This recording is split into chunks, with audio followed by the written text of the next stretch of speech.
I'm Warren, he's Charlie. There's one thing I should probably clear up first because I know it's puzzling you. In the movie, he always gets the girl. Now, that's hard to figure out, isn't it? But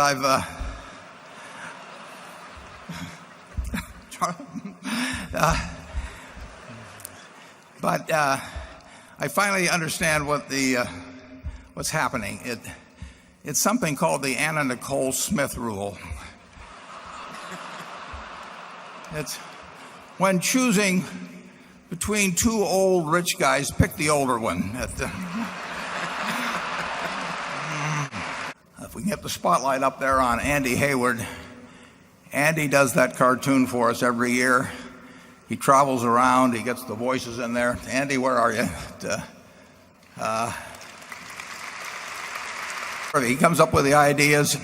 Andy runs Deke Entertainment. Deke is the one I've told you about in the past that produced Liberty's Kids, which I think is probably the best way not only for youngsters to learn American history, but for people my age as well. I mean, it's a terrific series of young kids, a couple of young ones in the time of the American Revolution. I watched several of those episodes, and I'd forgotten a lot of American history since I was in school. It's a wonderful series. It appeared on PBS over time, and if you're looking to learn American history or have your children or grandchildren learn it, you couldn't do better. In the months ahead, he's working on the Secret Millionaires Club, but it's going to be a program that's designed to teach young people some of the very basic lessons about money, how to avoid getting into trouble with it, and how to use it effectively, and what your attitude should be toward it. So we're looking forward to getting that out early next year, and I'll guarantee you that it'll be a terrific program for teaching children and your grandchildren something about the subject of money. I'd like to have a special introduction for the man that first taught Charlie and me something about the value of franchises and the advisability of buying great businesses instead of cheap businesses. Prior to the purchase of See's Candy in 1972, I had tended to look primarily at financial measures in buying businesses and buying things that were cheap in relation to book value, and we always tried to get a lot of tangible assets in relation to our money. But we found out that the intangible assets, if properly nourished and if properly identified, you can make a whole lot more money with than buying a lot of tangible assets. Early in 72, Charlie and I went to See's Candy, which had been in the hands of the See's family for many decades, and we bought it. And of course, Charlie and I didn't know a thing about making candy. We were pretty good at eating it, and we needed someone to run the place. We met a young fellow there. It was clear to both of us that he was the ideal person to run See's Candy, and in just a few minutes we made a deal with him that's lasted a lifetime. And if Chuck Huggins and his wife Donna would stand up, I'd love to have you give them a real well-deserved round of applause. As you notice, my daughter Susie produced that movie. She does every year. She works hard on it, and we don't pay her anything, although she does remind me occasionally when I'm out at Borsheim's that she worked very hard on the movie. I literally know of no directors of any large publicly owned companies that have universally as significant a percentage of their net worth in the company purchased in the open market as that group. Do you, Charlie? Anything? None. Okay. Well, that may be all you hear from him, folks. So kind of savor it a little bit. We released our earnings yesterday after the close. Did we withdraw those earnings, Mark? Oh no, they stood up another 6 hours of audit or so, and As you can see, we don't pay any attention to realized gains or losses. We had some gains this year. We had some losses in the first quarter of last year. But that's meaningless in the short term. Over time, obviously, it makes a difference. We do not pick anything to buy or sell in any given quarter or any given year in the way of securities based on the effect it will have on our income account for that period. It's totally immaterial. In fact, we'd rather sell things that we have a loss in just from a tax standpoint. If we have some high tax cost stocks and some low tax cost stock, we'll sell the high one and record the loss because we would get a better tax result that way for the short term. So we ignore that. But if you look at the operating earnings, you'll see that in those main divisions that I take in the annual report, I show our 4 major businesses and then investment income as a side. Things worked out pretty well in the first quarter for all of them. I would caution you that in our insurance underwriting, our worst quarter would normally be expected to be our third quarter. You're not going to have hurricanes in this hemisphere in the first quarter. The real exposure, the worst exposure is in the third quarter, and then there's a lesser exposure in the fourth quarter. We write a lot of catastrophe insurance business. Earthquakes, as far as we know, don't have any particular seasonal aspect to them, but hurricanes definitely do. Now, the interesting thing is that under standard accounting, if we write a hurricane policy for the calendar year 2006, and we receive $1 million of premium, we would earn $250,000 in the first quarter and $250,000 in the second quarter and so on. We would earn it pro rata throughout the year. And that, in our view, actually is not proper accounting, but it's required accounting. The real exposure to loss is primarily in the third quarter. So you can't take our insurance underwriting results in any way for a rather benign quarter like the first quarter and extrapolate them for the year. But nevertheless, it was a very good year, a very good quarter. GEICO had excellent growth. I believe that I'm almost certain that our growth in the first quarter was better than any of our main competitors, and actually probably by some margin. The underwriting was very good. Our reinsurance underwriting was very good. Gen Re had a good quarter. Our smaller companies had a good quarter. So things generally have been working very well in all 4 sectors, and that's nice, but that's not terribly important. I mean, 5 years from now, nobody will remember whether the first quarter or the second quarter was that good at Berkshire Hathaway.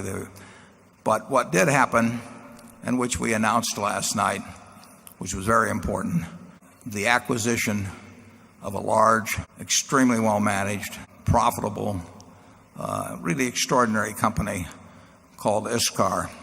Up until October of last year, I knew nothing of ISCAR. I did not know about their extraordinary management, but I got a letter, and I got a letter from Eitan Wertheimer, and maybe a page and a half, page and a quarter, and he told me something about this business. And sometimes character and talent sort of just jump off the page at me, and this was one of those letters. It came from Israel.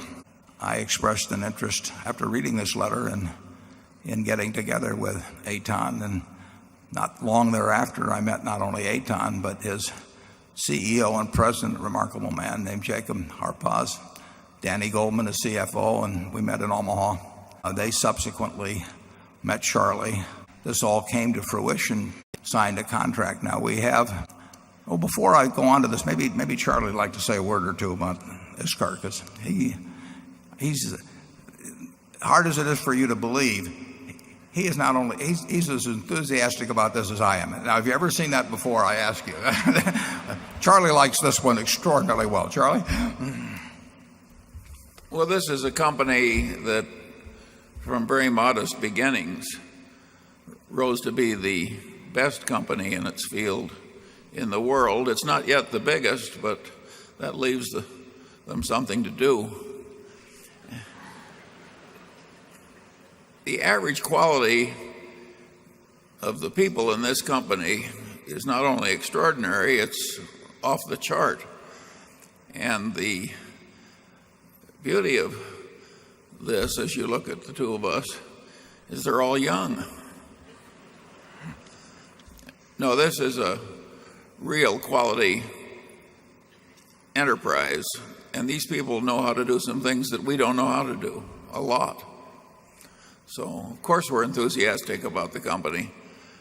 You know, I'm always enthusiastic when I get to deal with some of the best people in the world.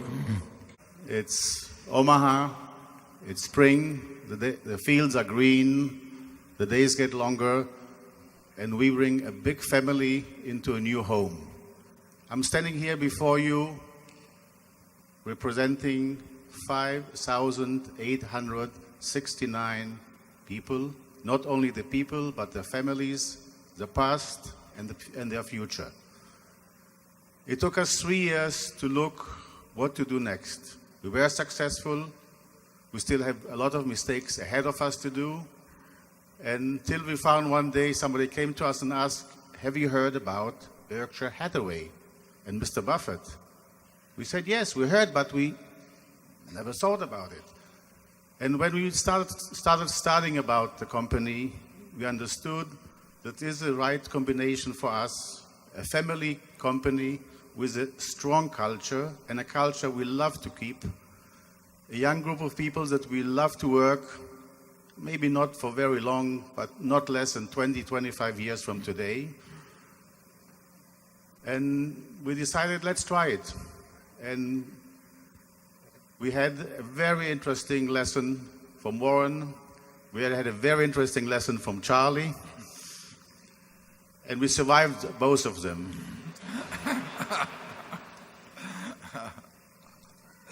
I'm very happy that I represent here not only the people that make the product and go to the customers. I also, in a way, represent a big family of customers that manufacture things. They'll make cars go faster and safer. They'll make airplanes fly. They will make the mold to make the bottles for the Coca-Cola. They'll make a washing machine. They'll make the tools to make a carpet. They'll make many things. And many times the people that manufacture are a little bit in the shade.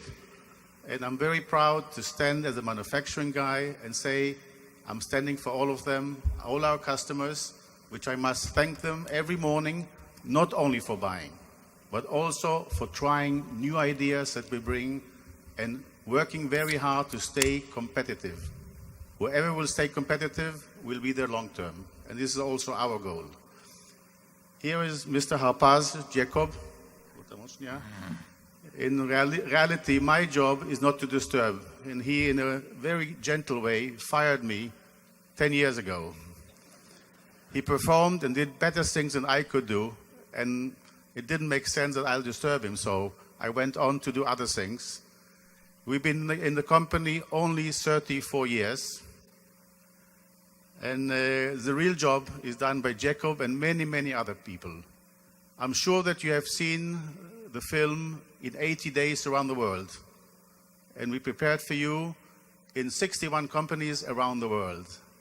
And I hope you enjoy it. We definitely have to fulfill a lot of expectations. We definitely have to work very hard to make everybody very proud that we join the family, also our people, and for sure everybody in this room.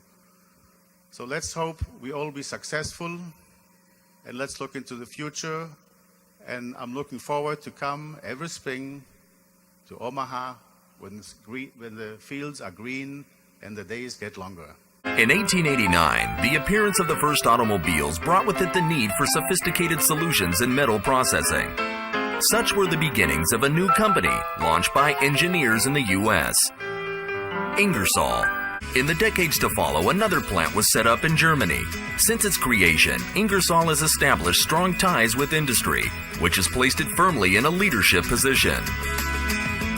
For over a century, time after time, Ingersoll has proved that the best solutions begin with the best engineers. In 1999, Ingersoll joined the IMC Group and discovered that the sky is not the limit, but only the starting point.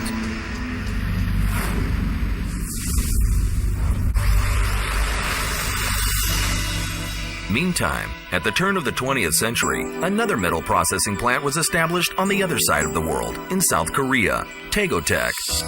In joining the IMC Group in 1997, Tegotech reinforced its position as the main supplier of cutting tools for industry in the Far East. Today, Tegotech has achieved unparalleled success, penetrating new markets, streamlining production process, and showing that precise global thinking can cancel distances.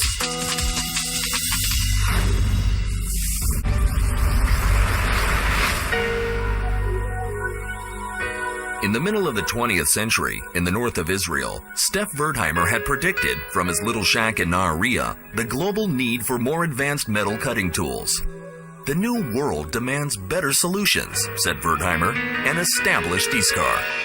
In a relatively short time, Iskar has become the second largest cutting tool manufacturer in the world, a leader in the area of metal removal. Iskar has revolutionized every aspect of machining. Its mission, to apply innovation, quality, and automation on the highest technological level. Among Iskar's groundbreaking achievements are the revolution in cutoff applications, development of self-grip in the 70s, the pioneering triumphs in milling, the heli mill in the 80s, the cam drill, the revolution in drilling in the 90s, and tangential positive milling, the innovative tang mill. These innovations and more have reinforced Iskar's position as the world's leader in development of cutting tools. The combination of Ingersoll, Tegotech, and Iskar has given rise to the IMC Group, taking the best of all worlds and creating the world's best tools.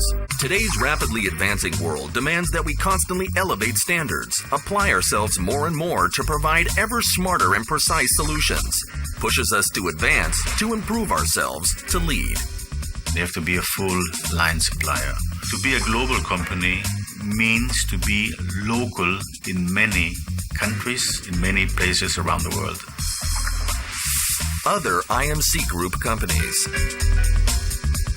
E-Teddy, Italy. Designers and manufacturers of PCD diamond tools for high-precision aluminum machining in the automotive and aerospace industry. UOP, Italy. Producers of high-quality solid carbide and high-speed steel standard tools and special tailor-made designs for applications in the aerospace and die and mold industries. Utiltech, France. Expert creative solutions and extra-long gun drills for deep drilling and applications that require unique geometries. Unitac, Japan. Deep drilling, BTA-style tools with brazed and indexable heads. And Vertec, Italy. Design and manufacture of unique counterboring tools for deep and complicated boring applications. If you look outside and you see some cars over there, be aware that in each car, at least one part is manufactured by one of the IMC companies, for sure. Or you have the product line, the geography spread, the people that understand the language. You cannot start thinking, may I try or may I not try to become automotive supplier. We at IMC have made the automotive industry the foremost objective for all the factories of the group. All the Ingersoll vessels connect to contribute massively to the work of the automotive industry in North America. At the same time, on the other side of the globe, Tegotech Cutting Tools joins the momentum of the rapidly developing Japanese and Korean automotive industries. The alliance between Iskar's developments and the IMC Group has led to comprehensive solutions which contribute to the efficiency of global automotive production and pave the way for production cost savings. We are not only selling tools, we are selling technology. We are selling the customer a better way to make profit. And we believe by giving a solution, he can increase his productivity, and the bottom line from the productivity, making more profit for his company.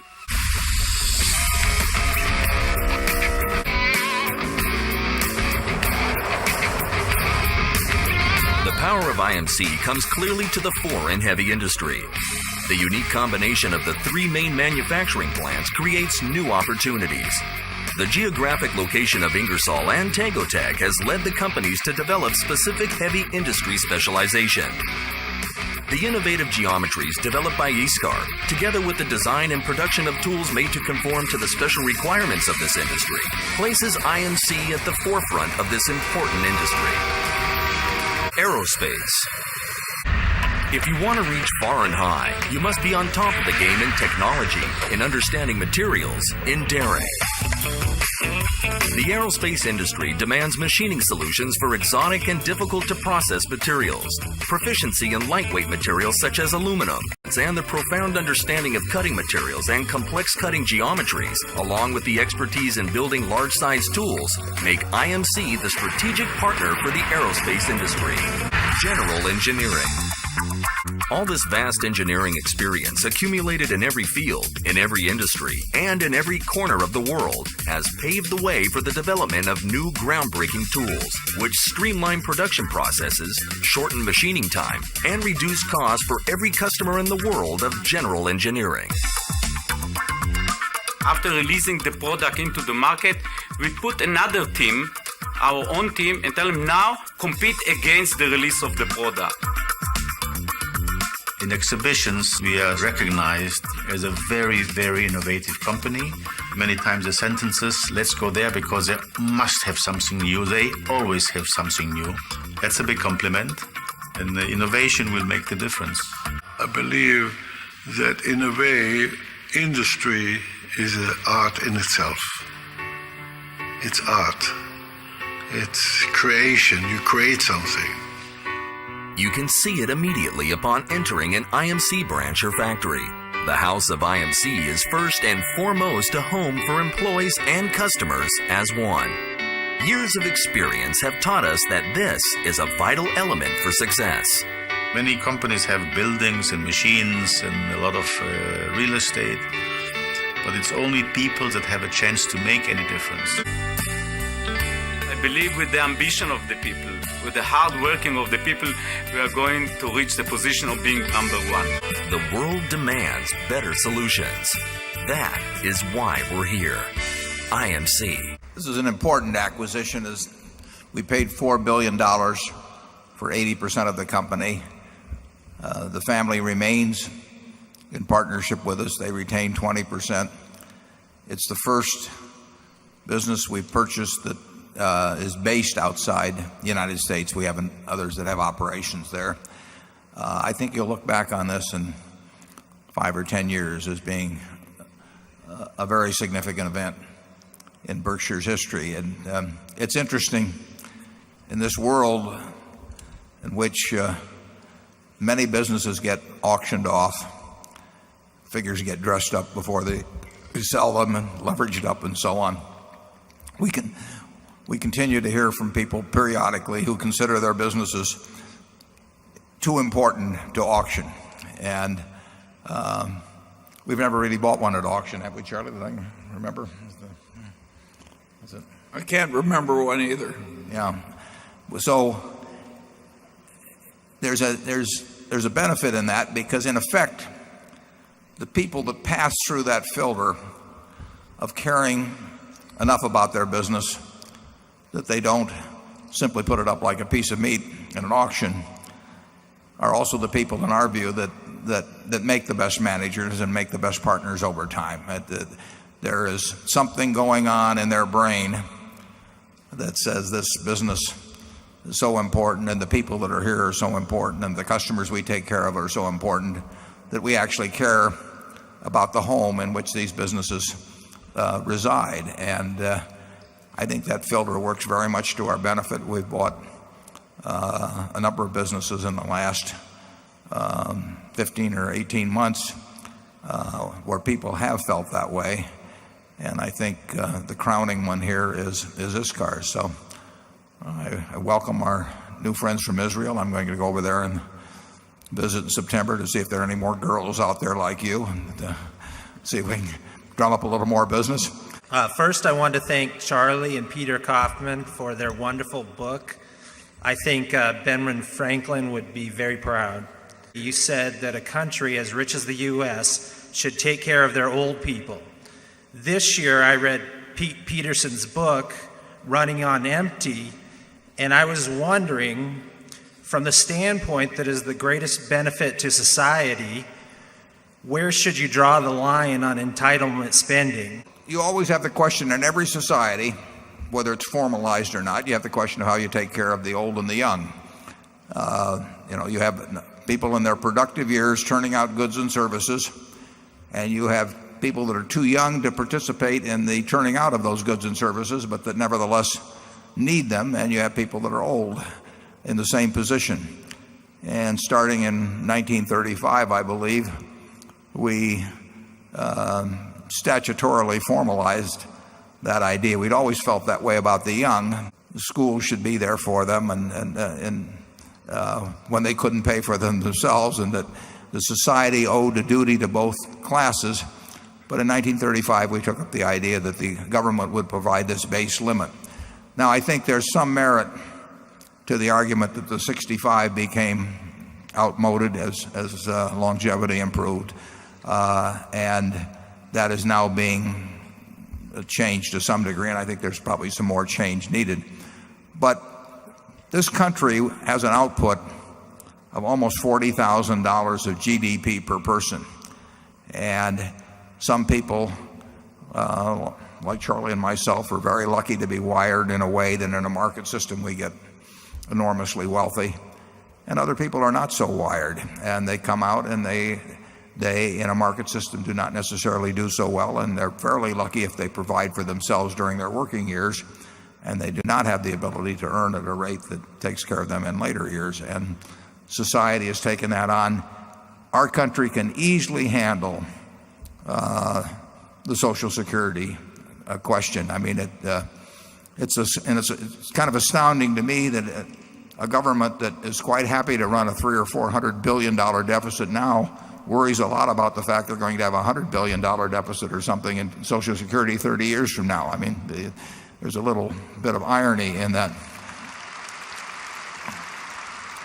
It is true that if we maintain the present age brackets, that eventually you have one person in the older years for every two that are producing in the younger years. But we produce more every year as we go along, and there will always be a struggle in a representative society, a democratic society, between how you divide up that pie. But we have a huge pie, we have a growing pie, and we can very easily take care of people in a manner at least as well as we take care of them now in the future from that growing pie, without the people in their productive years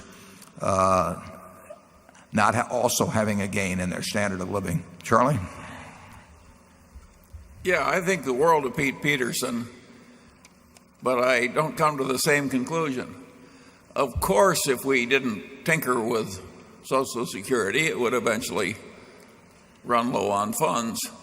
But if the country is going to grow at 2 or 3% per annum for decades ahead, it's child's play to take a little larger share of the pie and divert it to the people who are older.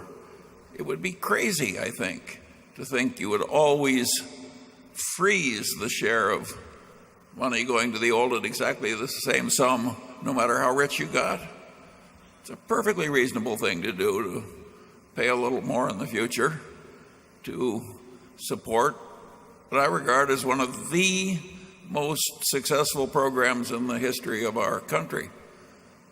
Social Security has a low overhead and does a world of good. It's a very reasonable promise to make, and I wish my own party would wise up a little on how little an issue it is. This is what happens when you ask a couple of guys our age how you feel about treating older people. This is what happens when you ask a couple of guys our age how you feel about treating older people.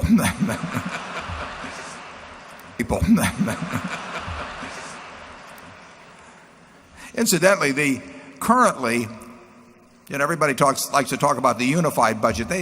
You didn't hear talk about the unified budget 30 years ago on the national level, but the unified budget means that the Social Security surplus now gets counted toward reducing the overall budget. So they're very happy at present to take the Social Security surplus and trumpet the number that is after that. But then when they start talking about a Social Security deficit out 20 or 30 years, they tend to they want to separate that off and get very panicky about it. So I think there's a lot of hypocrisy in the argument. How would you design a compensation system in a very cyclical industry that can swing from boom to bust? Yeah, that's a terrific question, because if you're running a copper company now with copper at $3.50 a pound, you can coin money even if you happen to be the village idiot, and similarly, when copper was at 80 or 90 cents a pound, which has been most of our adult lifetime in that general,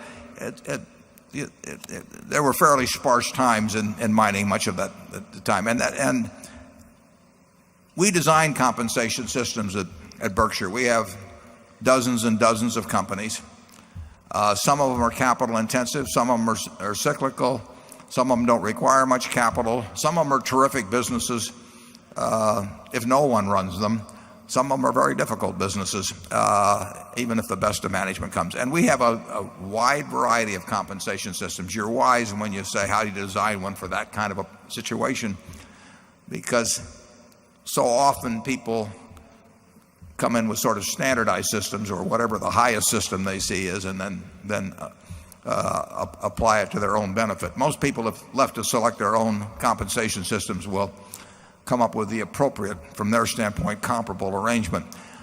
If we owned a copper mining company in its entirety, we would measure it probably more by costs of production than we would by whether copper was selling for $2 a pound or $1 a pound. I mean, the management has control, depends on the kind of ore bodies and everything, but they certainly have control over operating conditions. They do not have control over market prices. And we would have something, I think, that would not fluctuate a lot in a business like that. The bonus available, but it would probably tie to what we thought was under the control of the individual that was managing the business. That's what we try to measure. We try to understand the industry in which they operate, and we try to understand the things that the manager can have an impact on and how well they're doing in that. We measure at GEICO, for example, we measure by 2 unit measures. One is growth, unit growth, and one is the profitability of seasoned business. New business costs money. We want new business, so we don't charge that against the manager or the 20,000 other employees who share in it. We do not want to pay for anything that is not under their control. We do not want to pay for the wrong things. And I would say in a cyclical business that if oil is $70 a barrel, I don't think any particular management deserves credit for it. In fact, they all sort of deny that they've got anything to do with it when they got called before Congress. But I would not give them credit for the fact that oil is $70 a barrel or $40 a barrel. I would give them credit for low finding costs for over time. I mean, what you really want to do if you have a producing oil company is you want a management that over a 5 or 10 year period discovers and develops oil at lower than average unit costs. And there's been a huge difference in performance in that among even the major companies. And I would pay the people that did that well. I would pay them very well because they're creating wealth for me. And I would not pay the guy a lot of money that simply is cashing in on $70 oil and that really has got a terrible record in finding it at reasonable prices. Charlie? Yeah, it's easy to have a fair compensation system like we have at Berkshire. And a lot of other publicly traded corporations also have fair compensation systems. But about half of them have grossly unfair systems in which the top people get paid too much. We know how to fix Berkshire, but our ability to influence the half of American industry where the compensation systems are unfair has so far been about zero. Yeah, one thing you may find interesting, we have, 68 operating companies. I probably have responsibility for the compensation system of perhaps 40 managers or thereabouts, because some of them have businesses grouped under them. I can't think of anyone we have lost over a 40-year period because of differences in views on compensation. We've never had a compensation consultant come into Berkshire. They may have had them at the subsidiaries, but they're smart enough not to tell me. It's never happened. I mean, we do not have lots of meetings. We don't spend a lot of time on it. It is not rocket science. It's made more complicated than it needs to be, more confusing than it needs to be, because having a system that is complicated and confusing serves the needs of some who want to get paid a whole lot more than they're worth. And the system won't change because it's working to the advantage of the people that have their hand on the switch, the people that pick the human relations consultants and pick the people who are on the comp committee. I was put on one comp committee, and Charlie can tell you what happened. He was there. Yeah, we were the biggest shareholder at Solomon. Two of us were on the board, and Warren was on the comp committee. And in that frenzy of envy which characterizes compensation and investment banking, Warren remonstrated softly, I thought, toward a slightly more rational result, and he was outvoted. Charlie used the term envy rather than greed, which is interesting because that's been our experience, is that envy is probably a bigger motivation in terms of people wanting to be in that top quartile or whatever it may be than greed. It's a very interesting phenomenon that you can hand somebody a $2 million bonus and they're fine until they find out that the person next to them got $2.1 million, and then they're sick for the next year.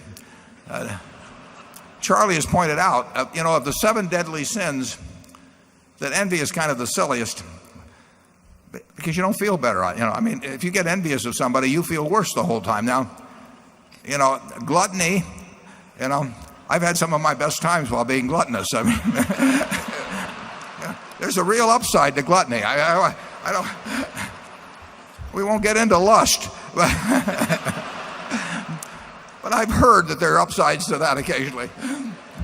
But envy, all you do is sit around and make yourself sick and can't get to sleep. But it's part of the human psyche, and you see it big time, and you get this irony. The SEC wants even more transparency on pay, which I think, basically is a good idea, except for the fact that it becomes a shopping list for every other CEO when they see that somebody is getting their haircuts paid for by the company, and they decide that they too need their haircuts paid for by the company, and they suddenly become big tippers. How do you train your successors? What do you tell them? How do you summarize to them what is important to you, and how, if you were able to do so, how would you measure whether or not they have lived up to your expectations?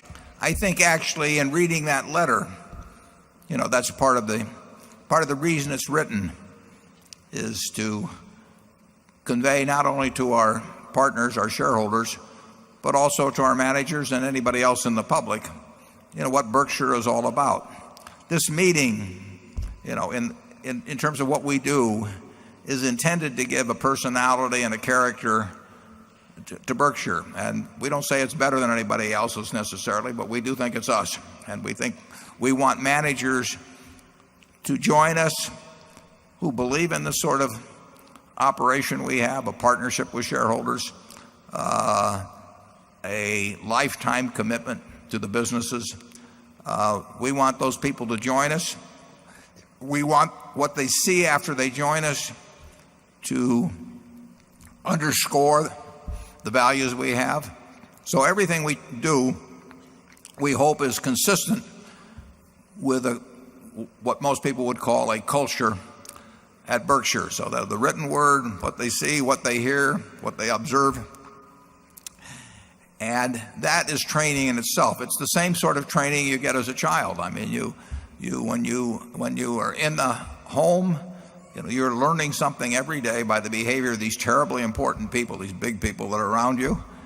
And a home has a culture, a business has a culture, to some extent a country can have a culture. And we try to do everything that's consistent with that. We try to do nothing that is inconsistent with that. And believe me, if you're a bright business Berkshire manager, and they are bright, they buy into it to start with. They see that it works, and it doesn't require formal lessons or mentoring or anything of the sort. I mean, if you talk to our Berkshire managers, you would find that they think consistently with how, in effect, Charlie and I think. There are plenty of people that don't, and they don't join us. I mean, we hear all the time from people.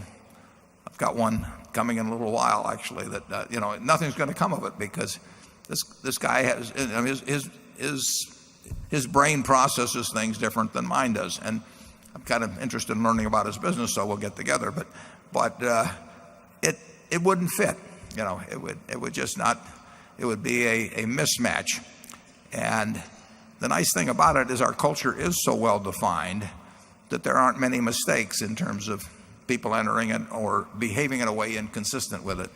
So I don't think there's any formal training necessary. I mentioned in the annual report the fact that if I die tonight, there are 3 obvious candidates to take my place. Now the board knows which one of them they would agree on tonight. Might be different 3 years from now. But any of those 3 would not miss a beat in terms of stepping in to the culture that I hope we have here, because it's theirs too. Charlie? Well, if Warren has kept the faith until he's 75 years old in maintaining a certain kind of culture and a certain way of thinking, do you really think he's going to blow the job of passing the faith on? What could be more important in terms of his duties in life? Yeah. You all have something.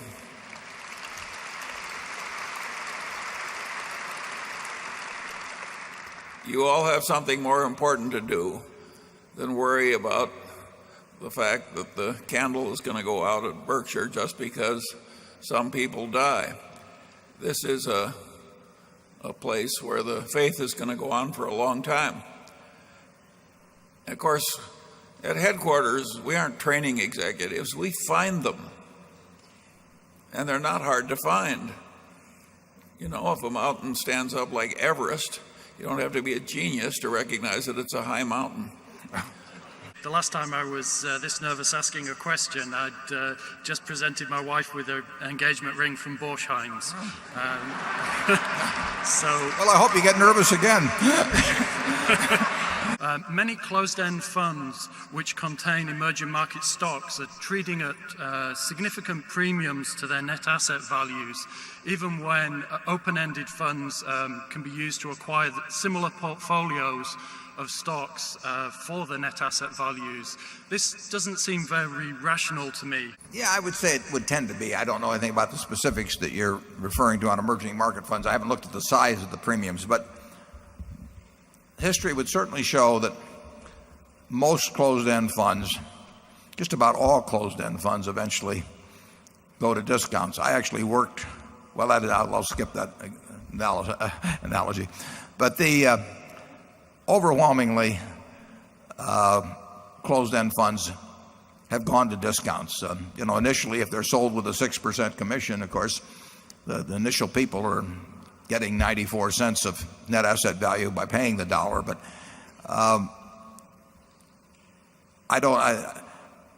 if I had an interest in buying into emerging markets through other people's management, and I could buy an open-end fund at X or at asset value, and I had to pay 120% of X for some closed-end fund, you'd have to convince me very strongly that the management of the closed-end fund was better. So I think you're right. I don't know the size. The premium's a few percent. It doesn't really make much difference, but Occasionally, Charlie and I have witnessed in the past closed-end funds that have sold even at 30 or 40% premiums over asset value. Overseas Securities was a tiny fund that used to do that for years and baffled everybody. But eventually they will come back down to earth. Charlie? I've got nothing to add. He's hitting his stride now. Number 5. We're glad to have you here, Frank. Frank has just brought out a book, incidentally, that's a history of some of his annual letters. It's a good book, and I recommend you get it. What do you see as the upside and downside of majority voting as it relates to raising the standard of ethics in the corporate boardroom? Charlie, you want to take a swing at that? I don't think it'll have any effect at all on ethics in the corporate boardroom. There get to be fashions in the government's subject. I think that the troubles in American corporations are not going to be fixed by something like that. All these reforms have to be considered in the light of the kind of people that are likely to be activist in using new powers, and that crowd is a mixed crowd, to put it gently. The question in the boardroom is to what extent, and you have to understand it's partly a business situation, it's partly a social situation. The question is to what extent do the people that are participating there think like owners, and whether they know enough about business so that even if they're trying to think like owners, that their decisions will be any good. And Charlie and I have been on boards of companies with dual voting. Berkshire has that, although it's so minor that it doesn't really make any difference. But we've been on other boards, and I have never really seen any difference in behavior based on the nature of the votes that got them into the boardroom. But there's an enormous difference. I think you'd be blown away if you watched boardrooms over the years. There's just an enormous difference in terms of really the business savvy of the people in the room, the degree to which they are thinking like owners as they go along. I've seen no, I don't know that dual voting or the lack of dual voting really is going to have very much to do with that. The key, I've mentioned it in the past, there's all these fashions, as Charlie says, in corporate governance, but the job of the board is to get the right CEO, to prevent that CEO from overreaching, because sometimes you have some people that are very able, but they still want to take it all for themselves. But if they take nothing and they're the wrong CEO, there's still a disaster. So low pay itself is not the criteria. But you want the right CEO, you do not want them overreaching, and then I think the board needs to exercise independent judgment on important acquisitions, because I think CEOs, even smart CEOs, are motivated frequently in acquisitions by other than rational reasons. And in those three areas, American directors I don't think they've given a tremendous account of themselves in recent years, whether at dual system places or otherwise. The only cure to better corporate governance, in my view, is that if the very large shareholders start really zeroing in on whether those questions I just mentioned are being addressed properly. If they go on all these peripheral issues, they have a lot of fun and they get in the papers, they have little checklists and they can issue grades and all that. It isn't going to do anything in terms of making American business working better. But if the 8 or 10 largest shareholder groups, if the really large institutional investors say, this compensation plan doesn't make any sense and we're not voting for the directors, and here's why we're not voting for the directors, you'd get change. But so far they've been unwilling to do that. It takes the big shareholders. It's not going to be done by any coalition of small shareholders or people sticking things on ballots. But the big shareholders of this country, basically some of them have farmed out their voting even. I was amazed to find that out, that a number of very large institutional investors have actually just turned their voting process over to somebody else. They don't want to think like owners, and we all bear the penalty for that. curious to hear what you've learned so far about the other information technology companies. Charlie and I have circles of competence that extend to evaluating a number of types of businesses, and there are a whole lot of businesses that we won't be able to evaluate. Some of them I think very few people can evaluate. I mean, you get outside of, you just get into businesses where the future is so likely to be different than the present that maybe there's a few people who have great insights on it, but we sure don't. We are best at the businesses where we can come to a judgment that they're going to look a good bit like they do now, 5 years from now, 10 years from now. They'll be bigger, they'll be doing different things, but the fundamentals will be the same. This car will be a bigger company 5 years from now, maybe a much bigger company, and we may get a chance to do interesting acquisitions. But what you saw there, the fundamentals won't change. The way the people think won't change. I can name a number of businesses that are bound to change dramatically. I mean, when you think of how much the telecom business, for example, has changed over the last 15 or 20 years, it's startling.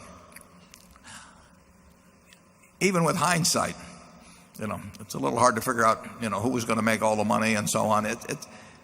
There's just games that are too tough. Charlie says, we've got 3 boxes at the company: in, out, and too hard. And a lot of things end up in the too hard pile, and it doesn't bother us. We don't have to be able to do everything well. If you go to the Olympics, if you can run the 100-meter well, you don't have to throw the shot put. Some other guy can throw the shot put, and you'll still get a gold ribbon, if you run the 100-meter fast enough. So we try to stay within the circle of competence. Tom Watson Sr., I think it was Sr. Yeah, Tom Watson Sr. many years ago said, "I'm no genius, but I'm smart in spots, and I stay around those spots." Well, that was pretty damn smart, and we have found a lot of our managers who don't think, they can solve every problem in the world, but they run their businesses extraordinarily well. I mean, you do not want to, Frank Martin mentioned Forest River, you do not want to go and compete with Pete Legal in his business. He's going to kill you, and he's very, very, very good. But he doesn't come around and try and tell us how to run the insurance business, because that's not his game. We look for people that are very good at things they understand, and we don't get any inferiority complex at all about the fact that, you mentioned Intel, I believe. I was virtually there at the birth of Intel because I was on the board of Grinnell, and Bob Noyce was the chairman of the board at Grinnell. And we bought $300,000 worth of their original debentures. And, I knew Bob. I thought he was a very, very smart guy. But I wouldn't have had the faintest idea how to evaluate the future of Intel then.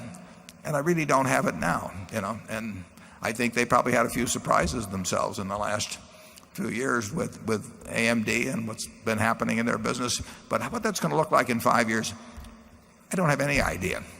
And I'm not so sure if you were in the industry, you'd know exactly what it was going to look like in 5 years.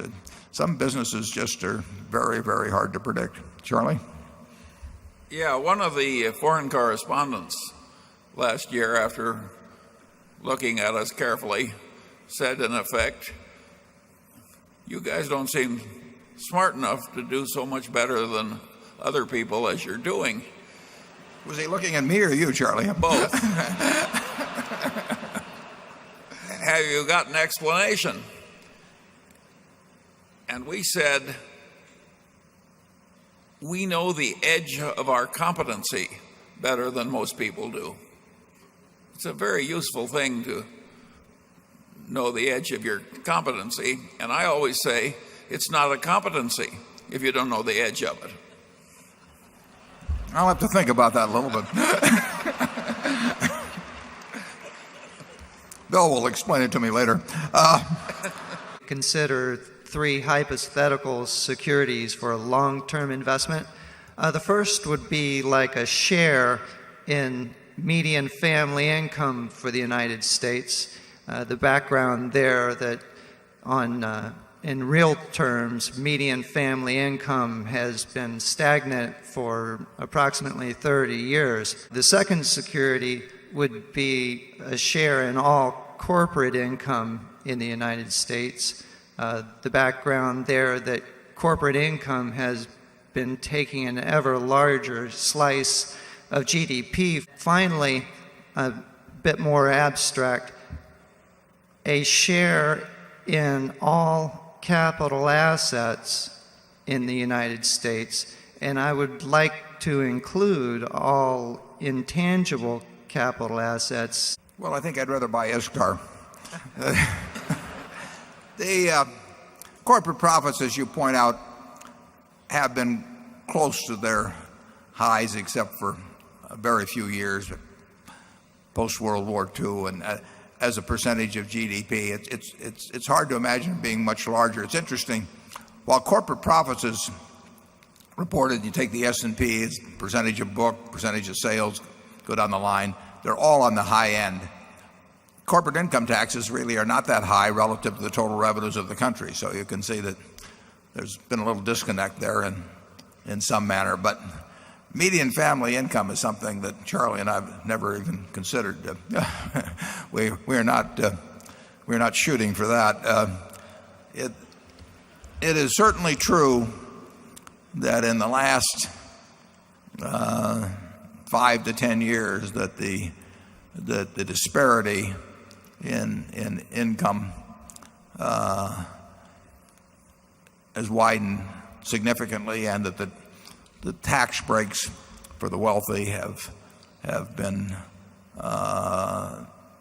extraordinary. I've pointed out in the past that most of the members of the Forbes 400, myself included, pay a lower percentage of their income to the U.S. government, counting Social Security taxes, than does the receptionist that works in their office. That was not true 30 years ago, and I don't think it's something that should be true in a rich society, but it has happened. And I just computed my 2005 return. In 2004, and I have no tax shelters. I don't have a tax advisor. I just do things, and at the end of the year I add it all up. In 2004, my rate was the lowest of the 15 or 16 people in the office, and in 2005 my rate was even lower. And that's courtesy of the US government. That's not courtesy of a lot of tax write-offs or anything of the sort. And I think it's crazy, and I don't think the American people understand it very well. And I think that if they did understand it, they should and would be quite unhappy about it. So I think that the lower incomes, median people making medium amounts of income, have not shared in the prosperity of the last decade or so in a way that's all proportional to the way the wealthy have participated in it. The last point you mentioned, a little too esoteric for me, so I'll pass it over to Charlie. Well, yeah, but I think the main figure that matters to all of us, including the people at the median, is how does GDP per capita grow, and those figures have been very good. And so I wouldn't get too wild on the subject of the median income. It isn't like we're all permanently in some status with nobody moving from status A to status B. There's a huge flux both up and down. And what's really important is that the pie keep growing at a decent clip. All that said, I think that Warren's right that some of those tax changes were a little crazy. I mean, they caused more envy than we needed. But I don't think it's all that important. Yeah, we might think it was more important if we were working at the median income, Charlie. I think. What is your opinion on the economics of ethanol? I don't know enough to answer the latter part. I know we don't. Charlie and I would not know enough to evaluate ethanol projects. We've been approached on them, and of course they're quite popular now. But in terms of figuring out what an ethanol plant is going to be earning on capital 5 or 10 years from now, it's far easier for us to figure out whether people are going to be drinking Coca-Cola or even eating See's candy, which I highly recommend. So it will depend on government policy. It will depend on a lot of variables that we're not particularly good at predicting. It's easy to raise money for it now. I mean, it's a popular item. It's hot, and our general experience is that we don't look at things very much that are hot at any given time. I know nothing about the biochemistry or anything of the sort. I have a son who was head of the ethanol board in Nebraska, and if I notice that he suddenly starts getting richer than I am, I will suspect that I should start looking at ethanol very hard. But so far I haven't seen tangible evidence of that. And, there's no question ethanol usage is going to grow. I mean, that we will see.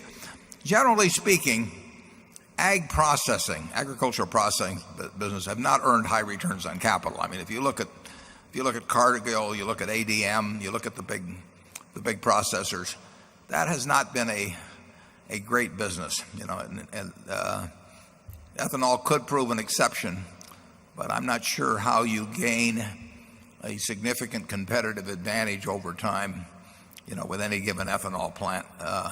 And if you get too many of them around, it will not be a good thing when you're turning out a commodity. Charlie? Well, my attitude is even more hostile than Warren's. I have just enough glimmers of thermodynamics left in me to suspect that that it takes more fossil fuel energy to create ethanol than you can get out of the ethanol you've created. If so, that's a very stupid way to try and solve an energy problem.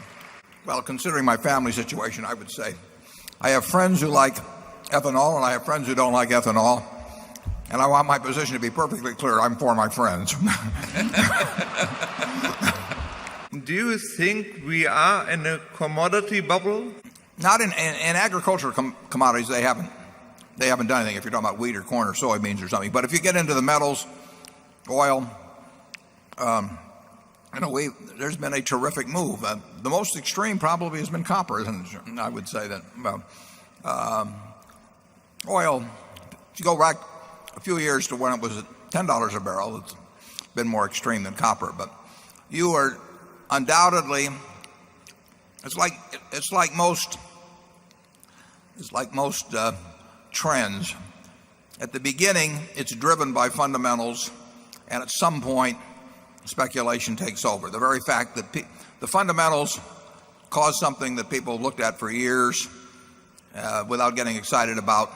Fundamentals change the picture in some way. Copper does get a little short, or people get a little worried about currency and maybe gold goes up or whatever it may be.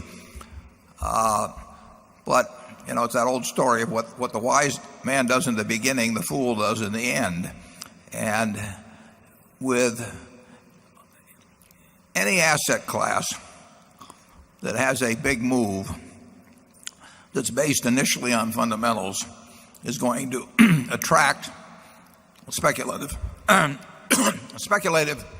participation at some point, and that speculative participation can become dominant as time goes by, and famous case always being tulip bulbs. I mean, tulips may have been more attractive than dandelions or something, so people paid a little more money for them.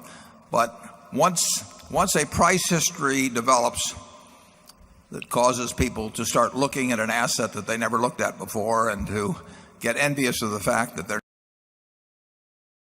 because he saw this early and so on, that takes over. And my guess is that we're seeing some of that in the commodity area, and of course I think we've seen some of it in the housing area too. How far it goes, you never know. I mean, some things go on to just unbelievable heights. And then, silver went back in there. That was manipulation to some extent, but it got up to $50 an ounce very briefly back in the early 80s.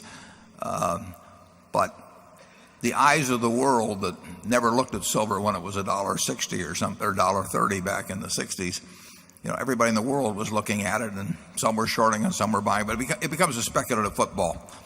And my guess is that an awful lot of the activity in something like copper now is speculative on both sides of the market. If it goes to $5 a pound, who knows? But you are looking at a market that is responding more to speculative forces now than to fundamental forces, in my view. Charlie? Well, I think we've demonstrated how little we know about commodity prices by our very skillful operations in silver. I think you can change that from R to it's mine. Actually, I bought it very early. I sold it very early.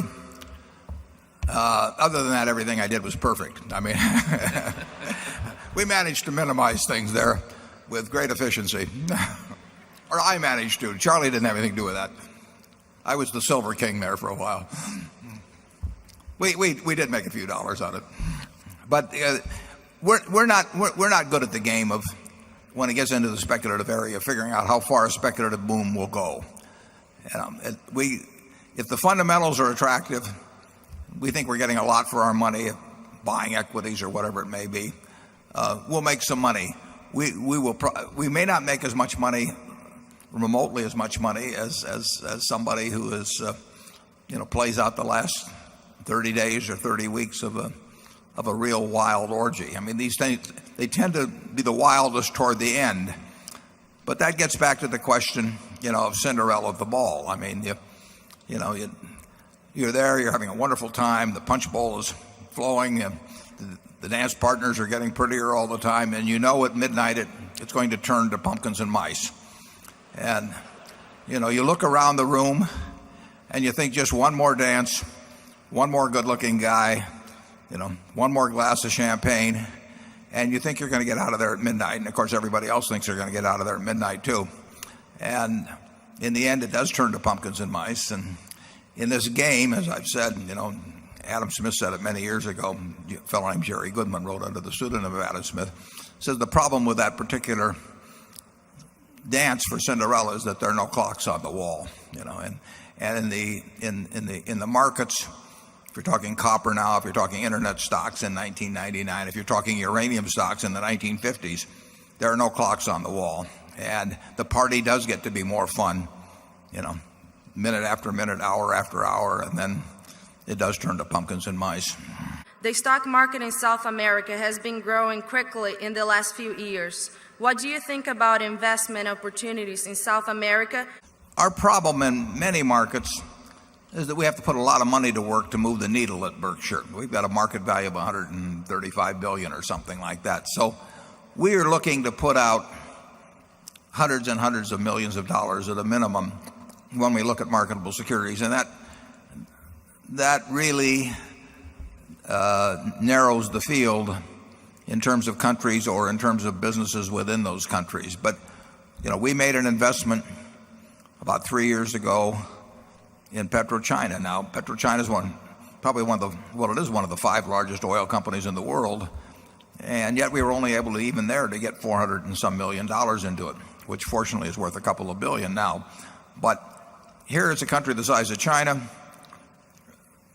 largest company in that country, and even there we only got $400 and some million in, although we would have liked to have gotten more. But we weren't afraid to go. We wanted to get paid more for going into China, and we did, because we don't know the game as well there. We would feel the same way in Brazil. I mean, a great beer company down there that a friend of mine ran, and we should have been in that. We knew he was a great manager, and he was going to do a great job with it. So Brazil would not be off limits at all, but we'd have to be able to get a lot of money into a business we understood at an attractive price. We would want it to be cheaper than if it were in the United States. We wouldn't understand the tax laws as well, the nuances of governance, a whole bunch of things. But after allowing for that, at a price, we would do it. We're unlikely to put a lot of money into Brazil's a big country, but we're unlikely to put a lot of money into really small economies because we can't get enough money into them. Regarding the manufactured housing industry, What is your outlook on demand? Will lending increase in a meaningful way over the next few years? And are the homes priced attractively relative to competitive products? But it's kind of an interesting history on manufactured housing. If you go back, you have to go back 30 or 40 years, 40 years I think almost, to find volume as low as it's been in the last couple of years.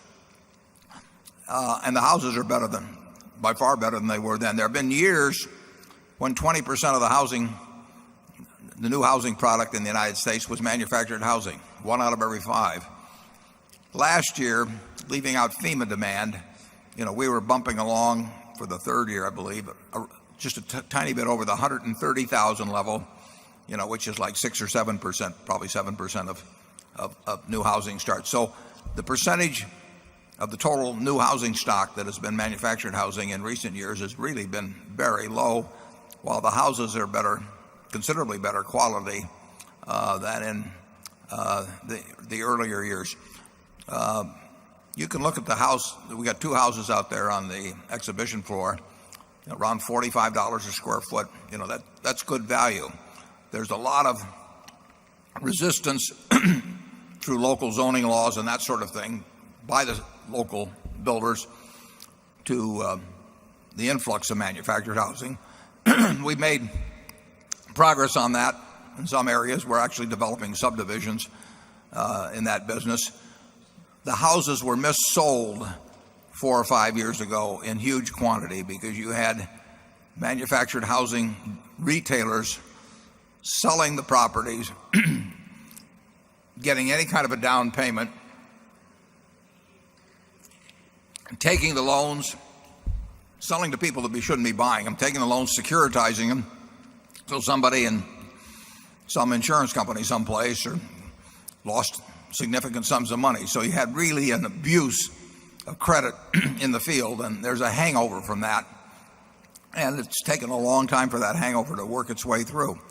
I think Clayton Homes, which we own, has done a terrific job in both the financing. They should be financed on shorter terms, incidentally.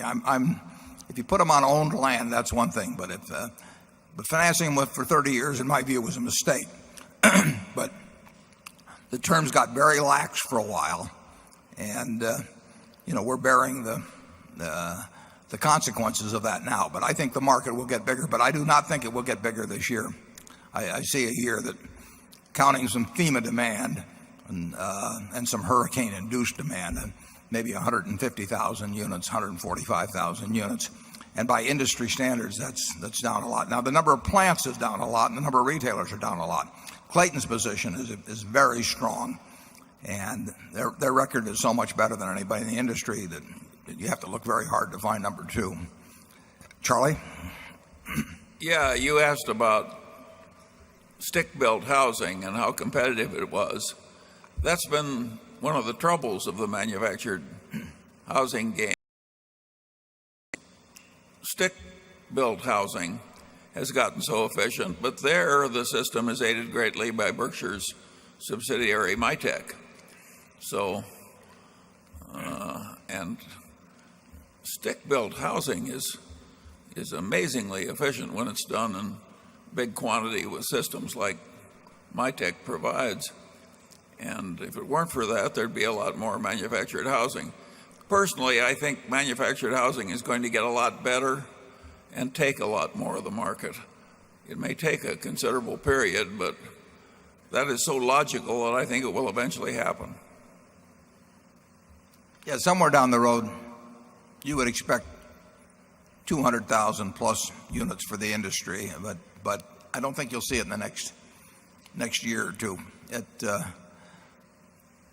The industry has to think through, and they've made a lot of progress on this, but they have to think through what's the logical way of financing these things, and what's the way to make sure that the person who buys it, really has an asset that's in excess of their of loan value 5 and 10 years down the road. And really very little consideration was given to that 5 years ago. It was just a question of put together the paper, sell it in Wall Street, and let somebody else worry about it later on. Clayton did a way better job than other companies in that respect, but those were the industry conditions.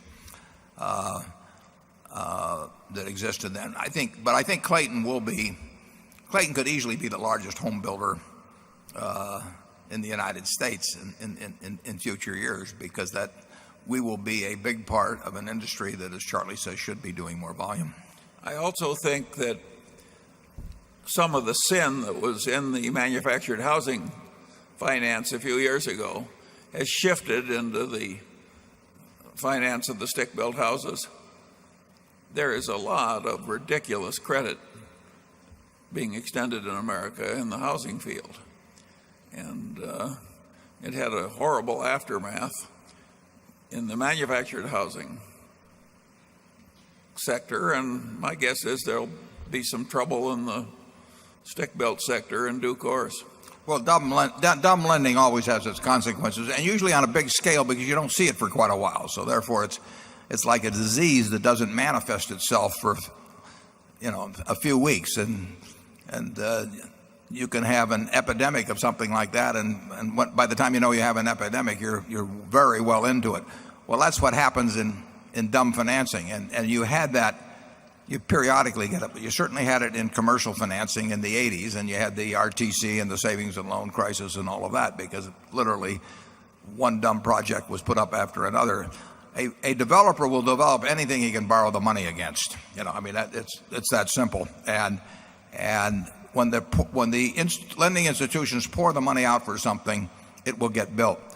And that happened in manufacturing housing. It happened in commercial real estate in the 80s. I think it's happened in conventional housing here in recent years. And if you look at the 10 Qs that are getting filed for the first quarter of some lending institutions and 10 Ks that were last year, and you look at the balances increasing on loans for interest that's accrued but was not paid, because people had adjustable mortgages, but they were only adjustable so far. But the lending institutions are taking in the income as if it were paid.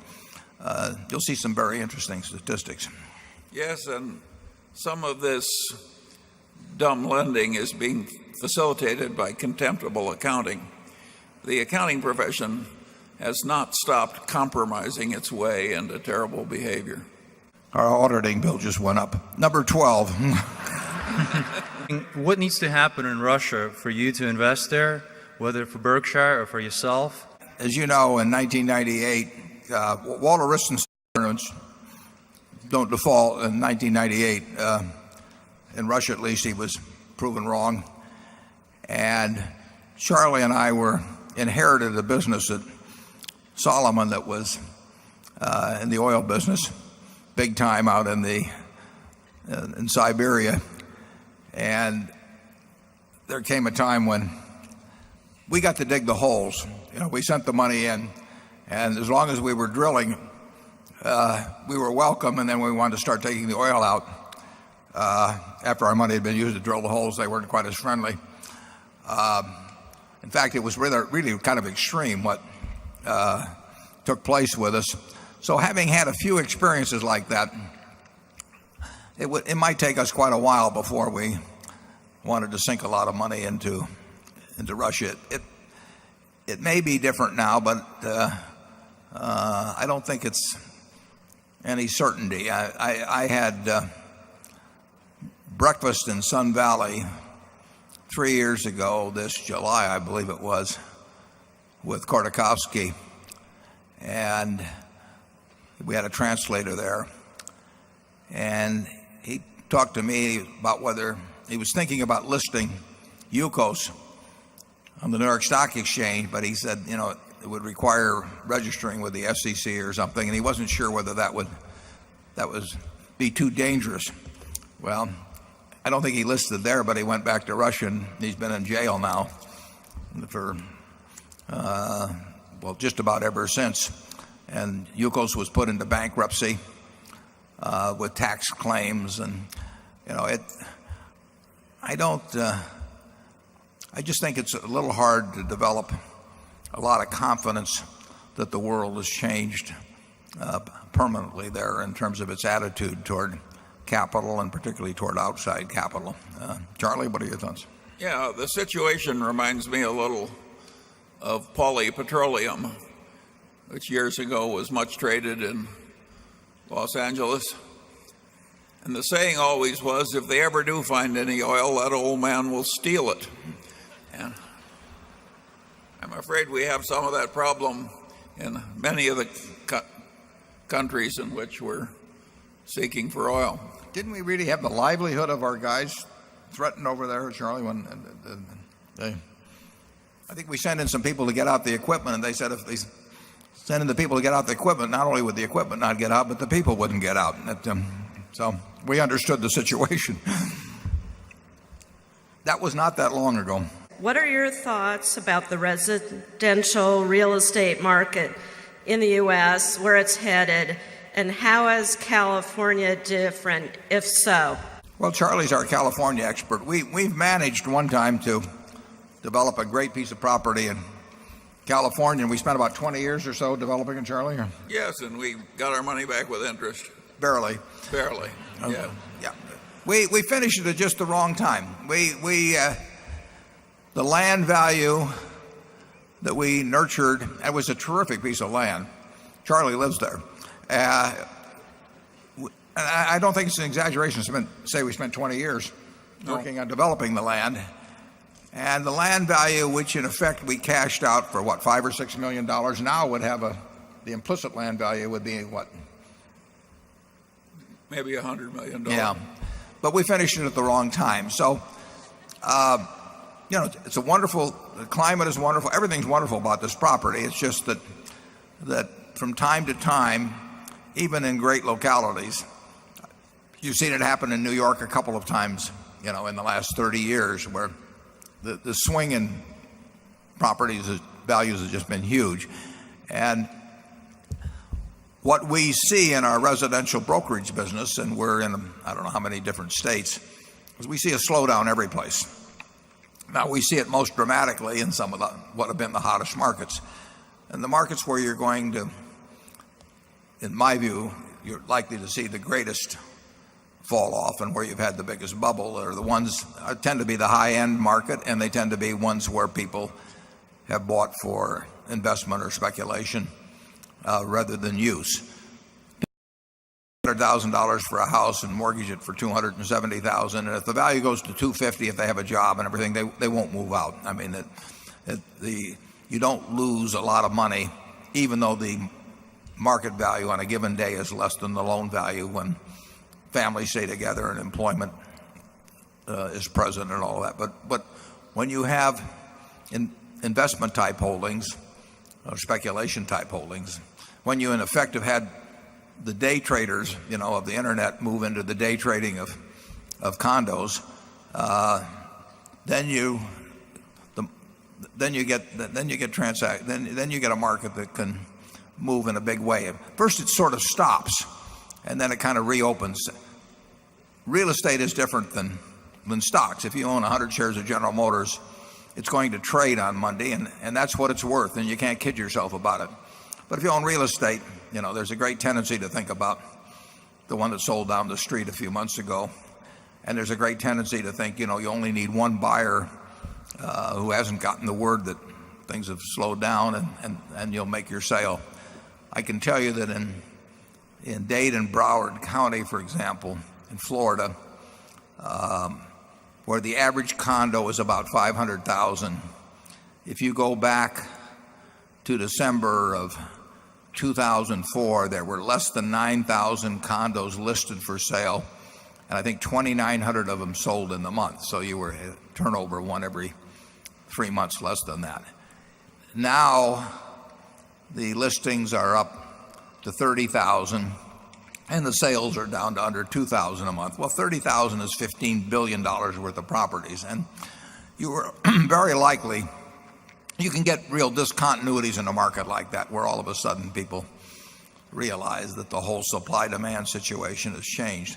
So I think we've had a bubble to some degree, and it's very hard to measure that degree till after it's all over. But I would be surprised if there aren't some significant downward adjustments from the peak, particularly in the higher end properties. Yeah, and the man is right that the bubbles came in Manhattan and in certain places in California. In Omaha, housing prices are quite reasonable. So the country is not all the same at all. We just got an estimate of the attendance at 24,000, which was about what it looked like from the tickets we'd gotten. I thank you all for coming on that. Even better, the Furniture Mart, which had sales in 1997 of 5 and a fraction million, 2003 sales of 17 million, sales last year of 27 million, is up so far 2.5 million, with the best yet to come. So I would say we're likely to do over 30 million at the Furniture Mart, and that incidentally is about equal to a normal monthly volume for the stores. So you're doing your part. Thank you. But you can do more. If I don't wear a particular pair of pants or a shirt within 2 years, I give it away to Goodwill so that someone else can put it to better use. With $40 billion in cash, I'm wondering whether Berkshire Hathaway should have a similar closet rule for deployment of surplus shareholder cash. It won't go to Goodwill, I promise you that. Thank you. And wouldn't it be better if you had a smaller budget and fewer gifts you and Charlie needed to shop for? Wouldn't you have more time for the beach and a better chance of hitting some home runs? Yeah, I don't think we'll hit any home runs under any circumstances. But you might consider a normal level of cash at Berkshire as being about $10 billion. Although there could be circumstances where we'd go below that. But because of the catastrophe insurance business we're in and all of that, we do not scrape the bottom of the barrel, but we don't need anything like $40 billion. I think you'll see in the 10Q that we have, I think it was about $37 billion at the end of March. Double check that. And I'm not counting the cash in the finance business. Yeah, 37 something. And we're spending $4 billion on ISCAR. We're spending some money on some other things as well.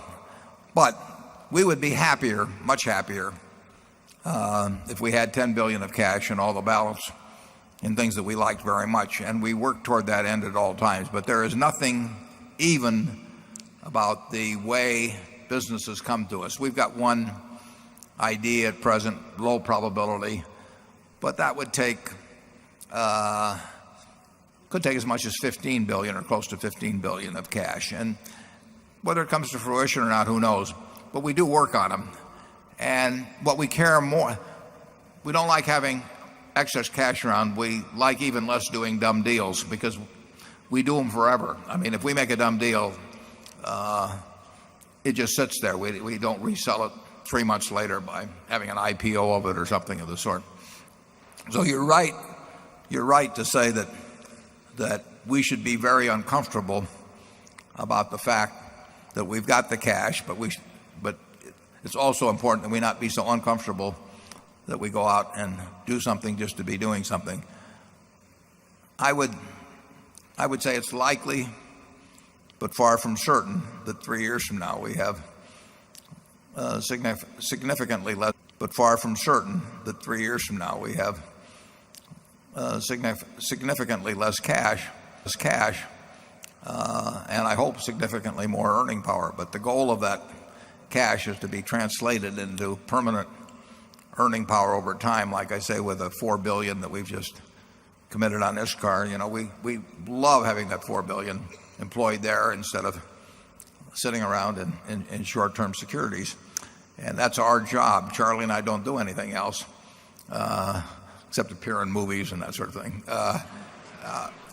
But you're right to keep jabbing us on that because, but we jab ourselves. Neither one of us basically likes cash. We always want to have adequate cash, and we always will have adequate cash. And we are the biggest player in the world in cat insurance. and people come to us because they know we're going to run a place that's very strong financially, but it doesn't have to be as liquid as we are now. We spent $5 billion. Well, we didn't spend that much. At the Berkshire level, we spent about $3.5 billion on Pacific Corp. Now, we contracted for it a year earlier, but we will get more chances, I think, in that field, but you never can tell when they'll come. So come back next year, and I hope we have less cash. Well, yeah, I think you may get some perspective on what bothers you. If you go back to the annual report of Berkshire 10 years ago and then compare that report with the last one, despite the great difficulties of deploying cash, we managed to put an awful lot of wonderful stuff into Berkshire in the last 10 years. So we aren't altogether gloomy about that process continuing. It's been some time since you've commented on Coca-Cola, and now that you're off the board, I wonder if you feel free to comment on it. Yeah, well, I won't make particularly different comments than from when I was on the board, but Coca-Cola is a fabulous company. Coca-Cola will sell over 21 billion cases of various products, more Coke than anything else, around the world this year, and it goes up every year. It's interesting, the stock in 1997 or 98, whenever it was, sold over $80 a share when the earnings were, I don't remember what, $1.50 a share or something like that. And the earnings then were not as of good quality as the earnings are now when, they were $2.17 or something like that. And every year they account for a little greater share of the liquids consumed by people in the world. They make fabulous returns on invested capital. It's a business that has, exclude the bottling part of it, it has $5 or $6 billion of tangible assets and makes a similar amount. So there are not lots of big businesses in the world that earn 100% pre-tax on tangible assets, and it'll be a great business, and it's been a great business. The stock got to what, in retrospect, clearly was a ridiculous level, but you can't hold the present management, Neville Isidel, responsible for that. And if the company sells 4 or 5% more units this year than last year, and the population of the world goes up 2%, it just means that more people are putting that particular source of liquid down their throats than the year before, and that's been going on ever since 1886. So it strikes us as a really wonderful business that sold at a very silly price some years back, and you can definitely fault me for not selling the stock. I always thought it was a wonderful business, but clearly at 50 times earnings, it was a silly price on the stock. So we like it. We'll own it 10 years from now, in my view. Charlie? No more. Peanut brittle gets caught occasionally, but it's worth it. It's worth it, definitely. Push it nearer me. And, what? Oh, you want some, huh? Get your own box next time. Have insurance rates hardened as much as you anticipated? And have you seen a significant flight to quality in the last few years? Yeah, I think you're probably asking more about reinsurance rates. Actually, in auto insurance, you can figure it out. Our policies are up more than our premium volume. So the average premium in auto insurance, which after all is close to 40% of the whole market for insurance, the average premium in auto insurance is actually down a little bit. But in reinsurance, in which we are a big player, there's great variances. If you take insurance for marine risks in the Gulf Coast, drilling rigs and offshore platforms, that sort of thing, those prices are up very dramatically, but they should be. I think in the last couple of years, there's been like $2.5 billion of premium in the Gulf Coast and $15 billion of losses. So if you paid out $15 billion and took in $2.5 billion, the more astute of you would figure that you needed a little more money for that particular risk. And I think we will be this year. In fact, I'm almost sure we will be this year. Our mix has changed some. Prices are up a lot. But what we don't know is whether exposures are up even more. We don't know whether the experience of the last 2 years, we'll say, with hurricanes in this hemisphere is more to be relied upon than the experience of the last 100 years. You can take the 100-year experience and it tells you one thing, and you can take the last couple of years and it tells you something else. And which is more meaningful? We don't know the answer to that. We do know that it'd be kind of silly to assume that the 100-year experience is the relevant criteria when conditions, we know certain atmospheric conditions have changed, we know water temperatures changed, but we do not know all of the variables that are into the propensity of hurricanes to occur and the degree to how intense they may be if they do occur. We don't know the answer to that. We don't think anybody else knows the answer to it either. So we are getting more money for hurricane insurance. We're getting appreciably more money. If the last 2 years are the relevant years, we're not getting enough. If the last 100 years are the relevant years, we're getting plenty. And we will know more as time unfolds. The really scary possibility is that variables are changing in some way so that the change is continuous, and that what we've seen the last 2 years is not a worst case example at all. And of course you get into chaos type theory with some of these variables where the outcome is not a linear relationship to the input, and you can dream up some pretty scary scenarios on this. I don't know whether they're true, and nobody knows. We are willing to write certain areas, certain coverages, because we believe the prices are adequate and we can sustain the losses. We are willing to lose many billions of dollars in a given catastrophe if we think we've been paid appropriately for it. But it is not like figuring out the odds on flipping coins or rolling dice or something like that. You are dealing with changing variables, and the worst thing you could have would be a 100-year history book in making those judgments. The third quarter, we will have a lot of exposure for wind. We don't have as much exposure now. Well, we may. We don't have as much exposure now. Well, we may. I'd say we're getting there, but we don't have as much, certainly as much as we had a couple of years ago. Prices, questions about prices hardening. The prices are hardening in that particular area.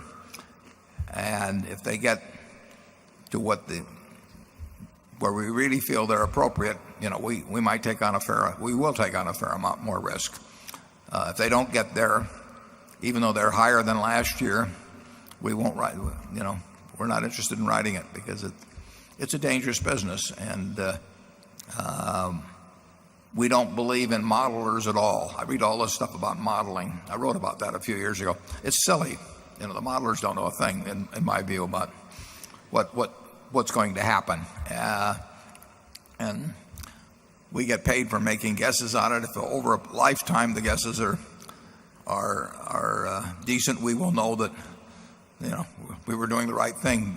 But if this year goes by and nothing happens, we still don't know whether we were right on the prices, because if you get a 25% rate for something and it doesn't happen in a year, that does not mean that you didn't need 40% or 50%. It just means that if you do it enough times, you will find out whether overall your judgments are any good.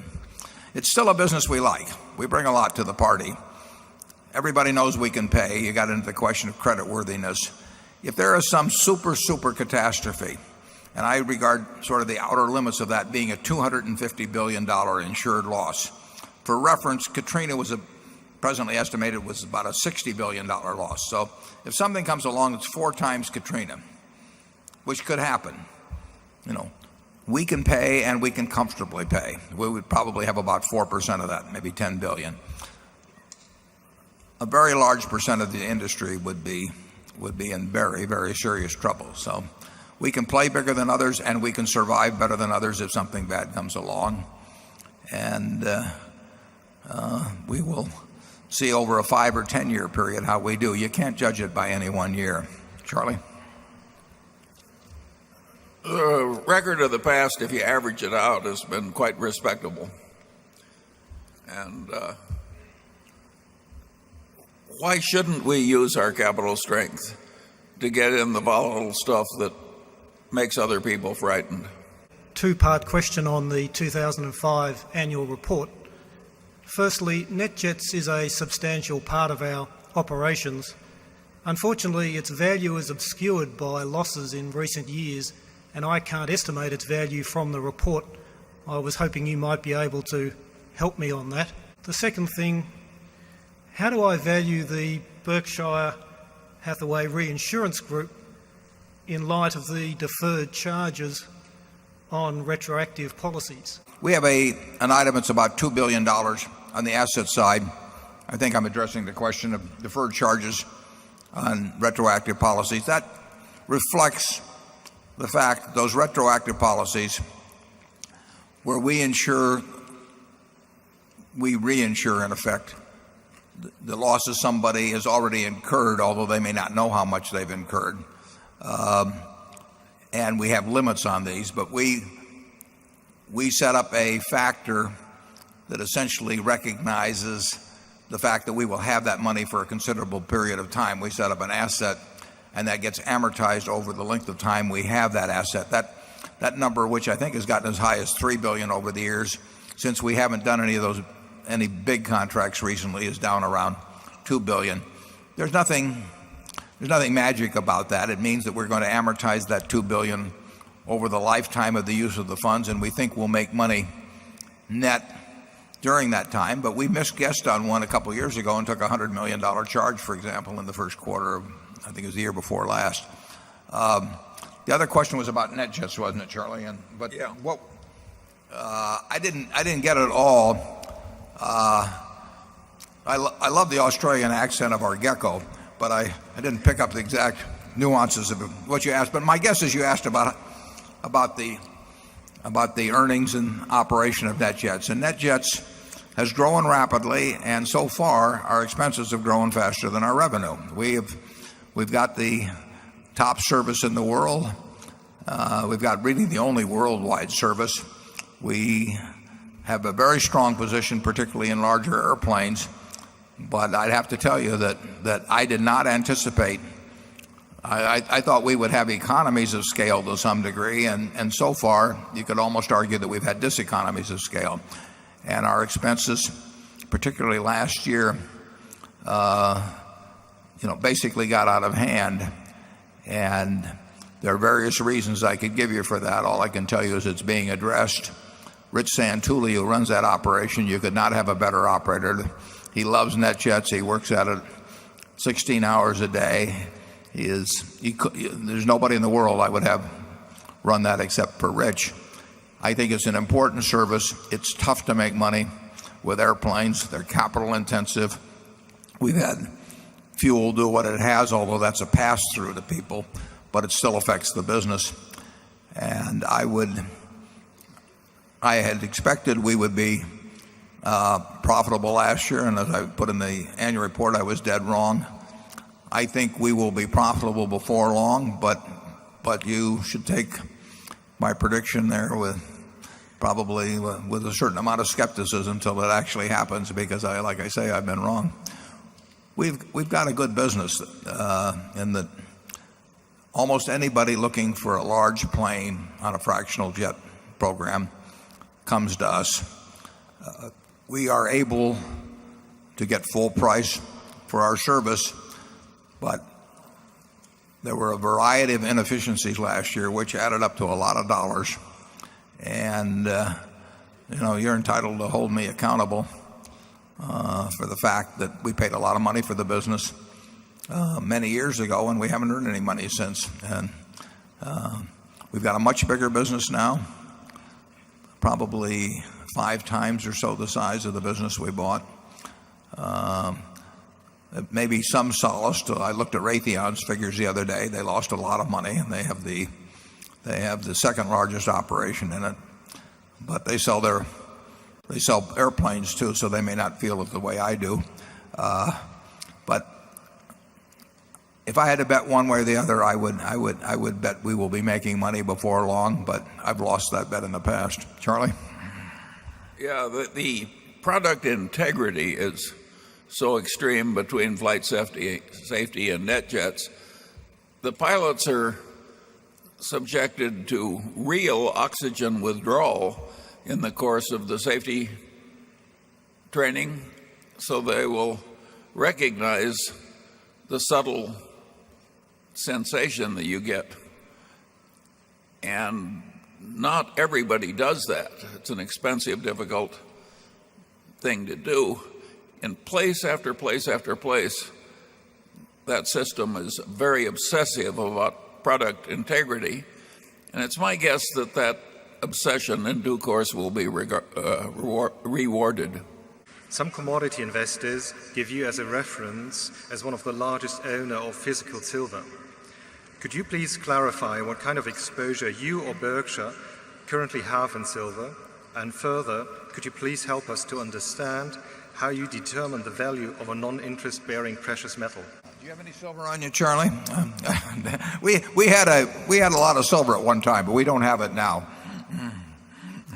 The original decision, my decision, was that the production of silver and the reclamation of silver, I don't remember the numbers exactly now, but they were running perhaps 100 million ounces or thereabouts less than the consumption. And now a lot of consumption has gone down in photography, but that's where the reclamation was too, so that those tended more to balance each other out. I haven't looked at the figures for the last year or so, but silver was out of balance. Now, on the other hand, there were enormous quantities of silver above ground, and there were huge quantities of silver that could possibly be removed from other uses, perhaps in jewelry and all kinds of things that could conceivably add to supply, as they did in the early 1980s when the Hunt Brothers thing took place. But overall, silver was being produced and reclaimed at a lesser rate than it was being consumed. And added to that was the fact that there are relatively few pure silver mines. Silver is largely produced as a byproduct of copper and lead and zinc, and so that it was not easy to bring on added production. So all of that added up to the fact that I thought that silver would get tight at some point. And as I said, I was early in that conclusion, and I was early in selling. So we have no silver now, and we did not make much money on it. And you're right that it doesn't earn anything. So you sit with it. It's not like sitting with a stock where, in most cases, earnings are piling up for you. You have to hope that a commodity moves in price, because it is not producing anything as it sits there looking at you, and that's one of the drawbacks of commodities. Charlie? We didn't get where we are by owning non-interest bearing commodities. I don't think it's a big issue around here. We actually owned oil at one time too, didn't we? But we didn't make much money out of it. We made a little money. No, you made quite a bit out of oil. Yeah.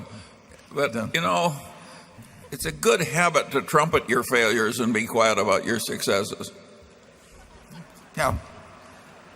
Well, we have more to trumpet than we have to be quiet about. I would like to ask if you think it's a good investment strategy to invest in regions of high resources per capita. In particular, I should like to ask if you think that the analysis per capita should lead to higher growth for businesses in that region, plus the bonus of a relative exchange rate growth. Well, my understanding is he was talking about investing in a region with high resources per capita. I think he means natural resources. Yeah, you think in places like Canada or something of the sort where the... I can clarify, yes, high natural resources, but also good infrastructure. Thank you. And whether there'd be relative currency strength in those as well? No, whether it's a good area for us to be operating in. Well, that would be a little macro for us. We really just zero in on, whether people will keep eating candy and whether we can charge a little more for it next year. We don't play big trends. We don't think about demographic trends or anything of the sort. We think about our own ages getting older, but other big trends, they just don't mean that much. There's too much money to be made from year to year to think about things that take decades to manifest themselves. So I can't recall of a decision we've ever made on a purchase of a business or a stock or a junk bond or a currency or anything else based on a macro. Not only that, we've recently failed to profit much from one of the biggest commodity booms in history. Yeah. And we'll probably continue to fail in the same way. But we'll search for new ways to fail. I mean, we're not trying to limit ourselves.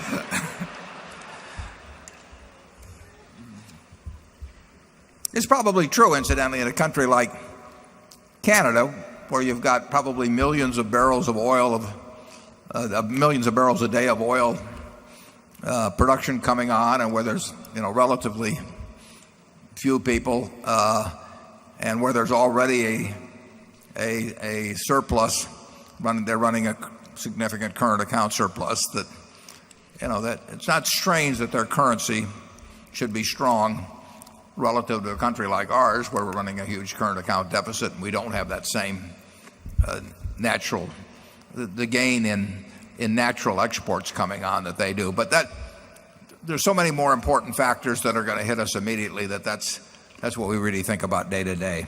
I'm an optimistic person, and I'm sure it would be more enjoyable to discuss the Chicago Cubs' march to the World Series. You are optimistic. But everybody has a bad century now and then, as somebody said about the Cubs. As an investor, I want to know how to address the risk of nuclear terrorism in the United States. What would happen to our economy? How would it respond? How resilient would it be? Well, it would certainly depend on the extent of it, but if you're asking how to profit from that, there's probably some dealer that will sell you mortality derivatives, but I'm not sure that's what we would be thinking about that. No, I agree with you, I couldn't agree with you more about that being the ultimate problem of mankind, not necessarily a terrorist type usage, but a state-sponsored usage of weapons of mass destruction, and it will happen someday.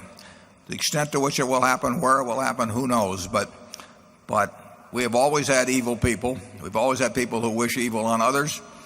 And, thousands of years ago, if you were psychotic or a religious fanatic or a malcontent and you wished evil on your neighbor, you picked up a rock and threw it at him, and that was about the damage you could do. But we went on to bows and arrows and cannons and a few things. But since 1945, it's the potential for inflicting enormous harm on incredible numbers of people has increased, at a geometric pace. So it is the problem of mankind. It may happen here, it may happen someplace else. People say sometimes they say, well, if we solve poverty, we'd solve this. Well, I would just remind you that nuclear weapons have only been used twice, and those were by the richest country in the world, the United States, in 1945. So people will justify their use under some circumstances if they feel threatened. They will justify them for religious reasons. They will do all kinds of crazy things. And what holds it in check is the degree to which the lack of knowledge of how to do it is controlled, and the degree to which the materials are controlled, and which the deliverability is circumscribed. And we're losing ground on all of those fronts. the knowledge is more widespread. The possibility of getting your hands on materials, the Dr. Kahns of the world and so on, has increased, and it will be it's a real problem. But we won't be thinking about what Berkshire did that day in the stock market, and I don't know. I don't know how money attacks that. I mean, I've always held that as the top priority. I think should be the top priority for a philanthropy in my particular case, but it's a very difficult. It's a worst case problem. You have 6 billion people in the world, and if a certain percentage of them who are one way or another a little crazy or very crazy, and some of whom, and that craziness would manifest itself by trying to do great harm to a lot of people, and it's only one of them has to succeed.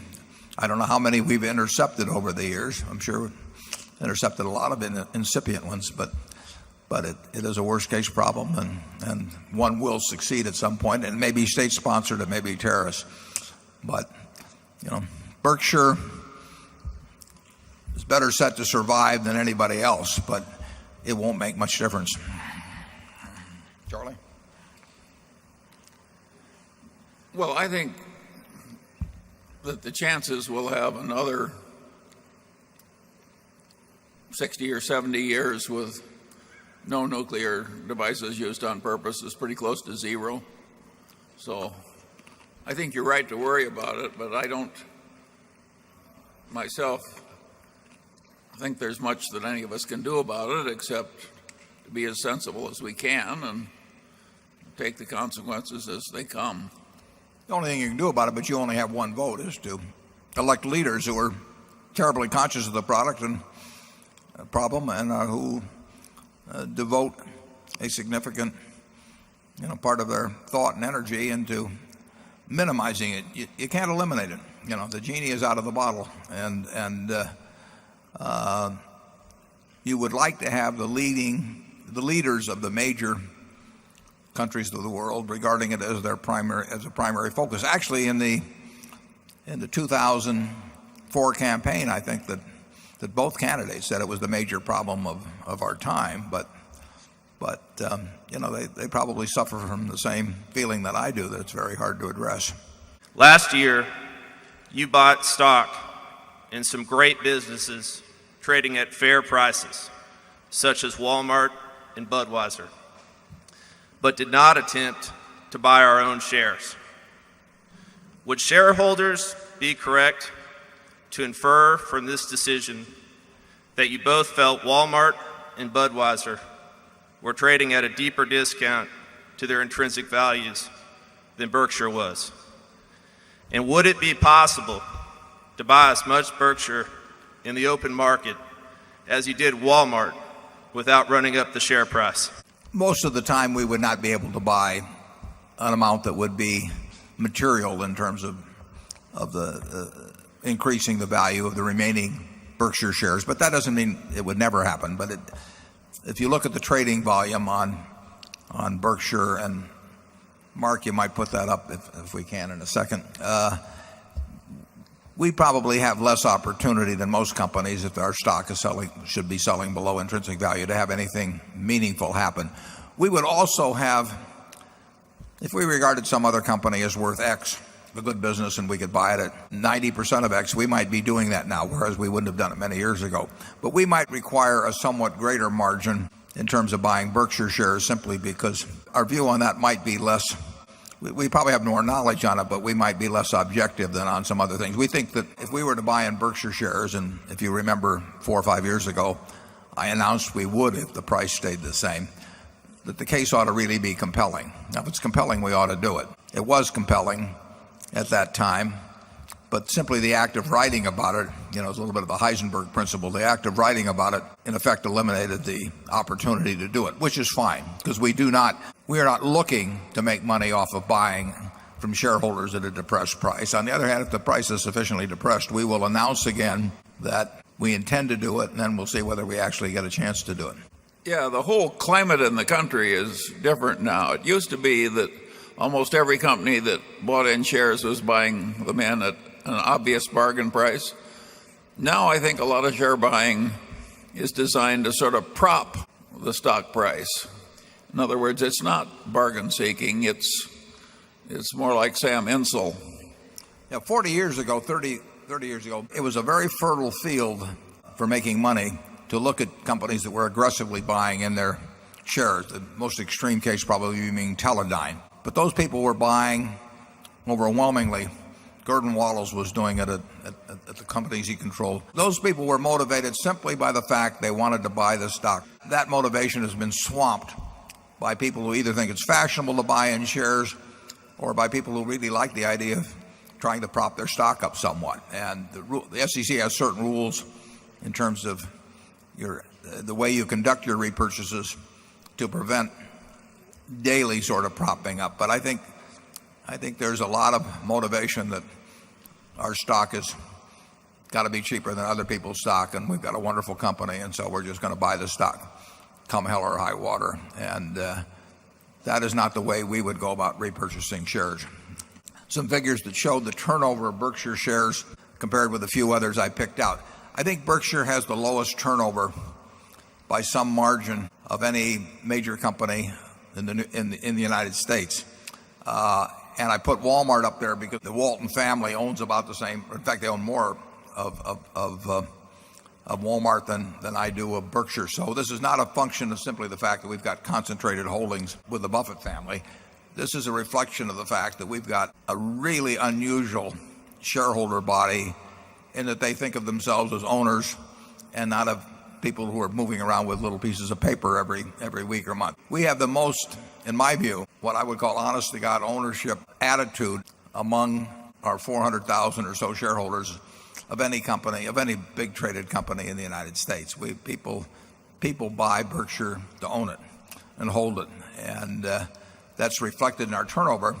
That does mean if for some reason the stock gets cheap, real cheap, that we will not be able to buy a lot of stock in. But we're not looking to buy out our partners at a discount. If it sells there and we tell them we're going to buy it, we'll buy it. But that's not a way that we're trying to make money. I could be classified as one of those helpers you describe in your annual report. In fact, most of my friends are helpers, and some could be classified as super helpers. Most would love to step out and explore some of their more innovative ideas, innovative business models, strategies, and things of that nature, but the risk of giving up a significant salary, health insurance, flights, all the ridiculous corporate perks that some of us young professionals earn. What advice would you have in us into pursuing those dreams? Well, there's certainly a lot more helpers in the economy than there used to be. And the ones that come here tend to be the very best of the helper class.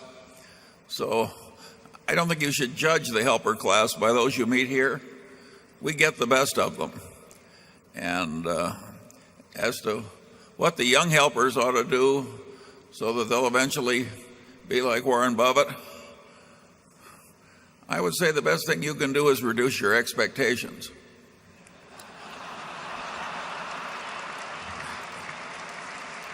I think I've heard that before. Well, it is, as I wrote about, and I'm trying to tweak the system a little bit, but it is an interesting business in that the activities of the professionals are self-neutralizing, and if your wife is going to have a baby, you're going to be better off if you call an obstetrician probably than if you do it yourself. And if your plumbing pipes are clogged or something, you're probably better off calling a plumber. Most professions have value added to them above what the layman can accomplish themselves. In aggregate, the investment profession does not do that. So you have a huge group of people making, I put the estimate as $140 billion a year, that in aggregate are and can only accomplish what somebody can do, in 10 minutes a year by themselves. And It's hard to think of another business like that, Charlie. I can't think of any. No. But it's become a bigger and bigger business. And as I've pointed out in the report, the main thing that's been learned is that if the more you charge, at least temporarily, the more money you bring in. That people have this idea that price equals value. It's useful to get into a business like that. Sometimes if I'm talking to the people at a business school, I ask them to name me a great business. And of course, one of the great businesses is a business school, because basically the more you charge, the more your prestige is to some extent. And people think that a business school that charges $50,000 a year of tuition is going to be better than one that charges $10,000 a year of tuition. So there's some of that there's a lot of it that's gotten into the investment field recently, and you now have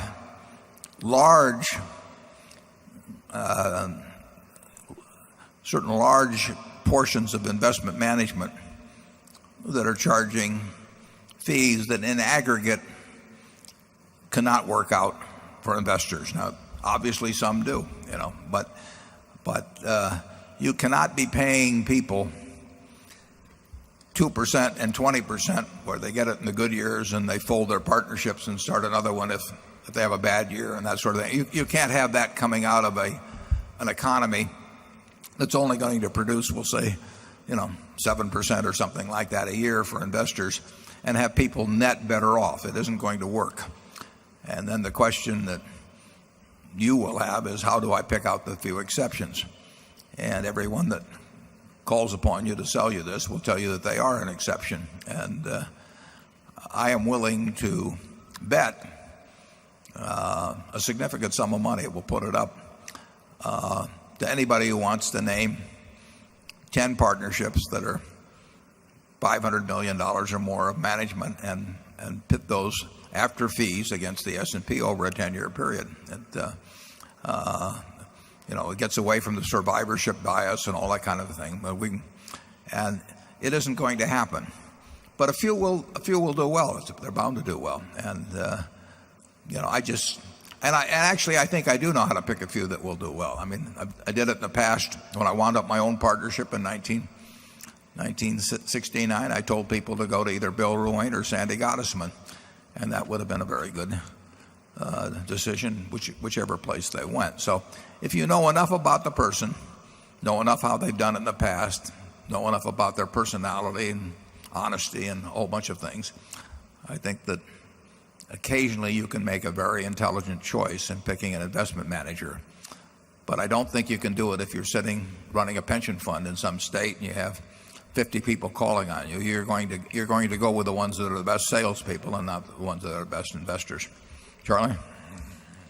Yeah, on that state pension fund investment subject, I think it ought to be a crime to entertain in any way a state pension fund official, and I think it ought to be a crime, if you are a state pension fund official, to accept the entertainment. It's not a pretty scene, a lot of investment management in America now.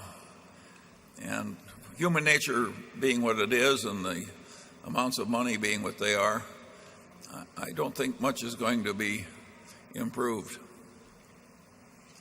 Well, we wanted to leave you in a good mood for lunch, so we will break now and we'll come back in about 45 minutes or so. If illegal immigration reform were to occur, how would you see this affecting Shaw, Clayton, and other Berkshire subsidiaries? Yeah, I didn't read that, and I don't know much about the Mohawk situation. I don't know anything about it. I'm sure in Nebraska, there are very substantial numbers of illegal immigrants employed. Meatpacking has been an area that a number have gone into. And I actually was down at the Omaha airport about 2 years ago, and then there was a very large plane there, and I saw these well over 100 people that were in shackles that were being put on that plane. kind of wondered what they did if they ever had some kind of an emergency on the plane, but they were being deported. So there's a lot of it that goes on in Nebraska. I think it's a problem that should be addressed promptly. I don't believe in shipping 11 million people back away from the United States at whatever acceptable way that the country can handle giving those people citizenship. I basically would support. I think we ought to enforce the rules in the future. I think they ought to be liberal rules, but I think they ought to be enforced. But I don't think it would make dramatic differences. I mean, if one meatpacking plant employs people at subpar rate wages, the rest of them are going to do the same thing. You may end up paying a little bit more for meat in the end. But I do not think it would have a dramatic effect on the economy or even on specific industries, except to change maybe relative prices a bit. But I don't think it would have a dramatic effect on the economy if the people that are here illegally became legal in some manner. Who's to say if Charlie and I had been born into some terrible situation in some other country, we wouldn't have tried to get into this place ourselves. So I'm pretty empathetic with it, but I believe that we do need to have laws that are enforced in the future. I don't think we should send 11 million people back. Charlie? If you don't like the results, I think you should get used to it, because we never seem to have the will to enforce the immigration laws. I just think that what you've seen is what you're going to get. In terms of the carpet industry specifically, you mentioned Clayton Homes. I would think in the mobile manufactured housing industry, I'd be surprised if there was any unusual number at all of illegal immigrants. But the answer is I don't know that for sure. But I don't see any change in those industries. Number 9. Hi, Warren. Hi, Charlie. My name's Jeremy Cleaver, and I come from Lawrence, Kansas. I'm a Jayhawk, and what do you believe is the best finance program in the U.S.? Also, I will be graduating in a year. Could you compare and contrast the financing opportunities now and when you graduated college? He comes from a school that has sent some classes up in the last couple of years. They're absolutely terrific. I will have in this school year probably close to 40 schools where the students come out, and now I usually double up schools because 20 of these a year is about all I can handle. And we've had some terrific groups come out, and I would say that the teaching and finance departments, based on what I've seen, has improved quite a bit over 20 years ago, but that was from a very, very low base. The orthodoxy of 20 or so years ago,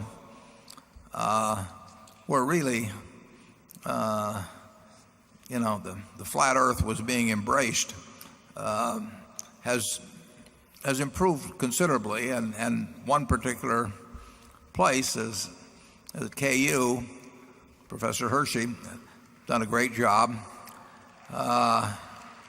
Missouri, Florida, Columbia, a lot of good schools. Stanford have got people in those departments that are doing a very good job.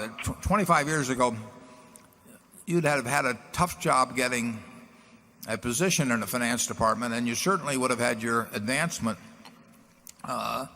stifled unless you went along with the orthodoxy, efficient markets and modern portfolio theory and a lot of stuff that not only wouldn't do you any good but might get you in trouble. And that's improved a lot, and I enjoy seeing these groups of students as they come out, because it's quite encouraging. Now, they all think they're going to get rich by sort of copying what Charlie and I did many, many years ago. I wish them well. It's the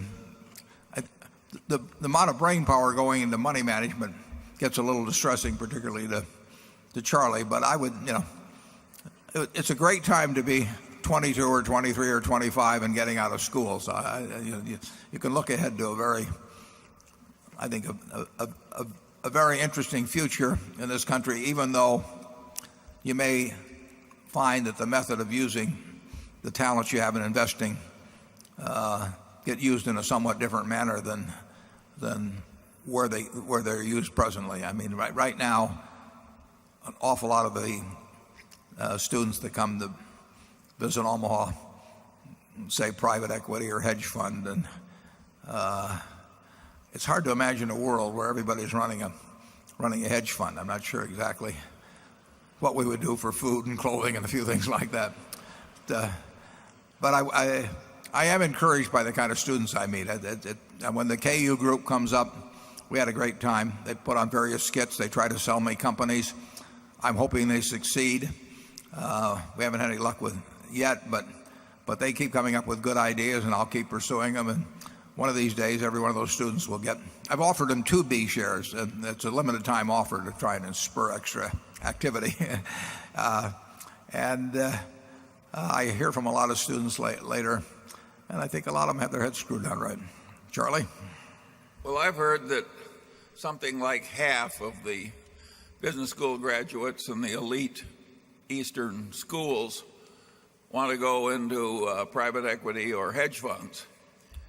And those whom I bump into seem to judge their progress in life as to whether or not they're keeping up with their age cohort at Goldman Sachs. That appears to be the minimum standard by which progress in life is measured. And this can't possibly end well. You can see why they come in terms of satisfying all these expectations. That's why they come to see me instead of Charlie. He'd give them better advice. Don't misunderstand me. But I have no concern about the next CEO of Berkshire Hathaway to take this company forward, but I do wonder about this phone. It may not ring as often as it does now. I don't think there's any question but that my successor will go through sort of a media probation type affair for a year or so, and people will understandably wonder whether the culture is going to be different under the successor than it's been at this point. That's going to happen. It won't be the end of the world. It will mean that the phone probably won't ring less. It'll just be a different kind of suitor that is calling. The investment bankers will all try out this guy to see if he's softer than I am and wants to participate in auctions and all of that sort of thing. But I think it will become evident, and it'll take a year, 2 years maybe. I think it'll become evident that the culture is the same, that the yardsticks, the metrics, the attitude toward shareholders, the whole thing will not change. The board will not change.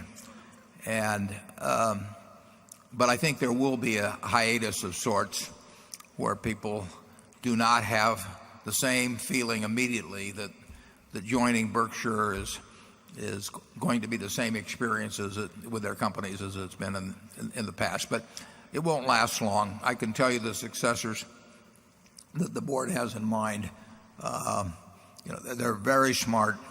They understand.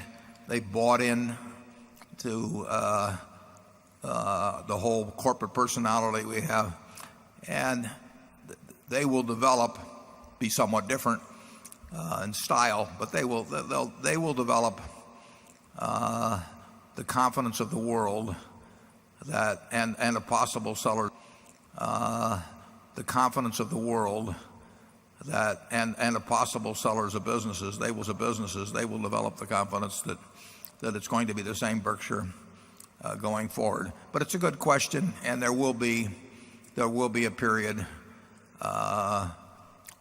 when the phone won't ring for a while until people realize that Berkshire is sort of one of a kind and it's continuing to be one of a kind. I don't think it would work well, but it's the kind of thing we talk about with the board. But I don't think it works well to have sort of a half and half arrangement. I mean, you could say that I could handle or encourage the handling of the deals and somebody else could sort of be the operating guy. But the truth is we don't need an operating guy. We've got people running the businesses that are running them, and they're very good at it. And the main thing to do is to not destroy or damage the spirit they bring to it and the fact that they like this method of operation. So I'm not sure what a chief operating officer would do at Berkshire except expose the fact that I wasn't doing anything. And as long as I'm around, they're not going to get the calls on the deals. I mean, people are going to want to talk to me, and I mean that's not a handoff that would work. So I think we'll go along in this mode, and you will have a period. Everybody, there will be stories a year after I die that says 1 year later and what's happened and all that sort of thing. But that will fade out, and my successor will put his own particular stamp on the place, but he won't mess with the culture. And they're too smart. They've seen it work too well. So that the calls will start coming in again after a while. We will still represent sort of a one-of-a-kind place for the owner that really cares about the future of his business. For one reason or another, tax reasons, family division of shares or something, they have to solve the ownership problem, but they want to solve it in a way that really doesn't change the psychic ownership of the place and the management of the place. And they can't find that elsewhere, and they'll continue to find it at Berkshire. Charlie? Well, speaking for the Munger heirs, I would rather the current method of operation continue to wring the last drop of good out of Warren.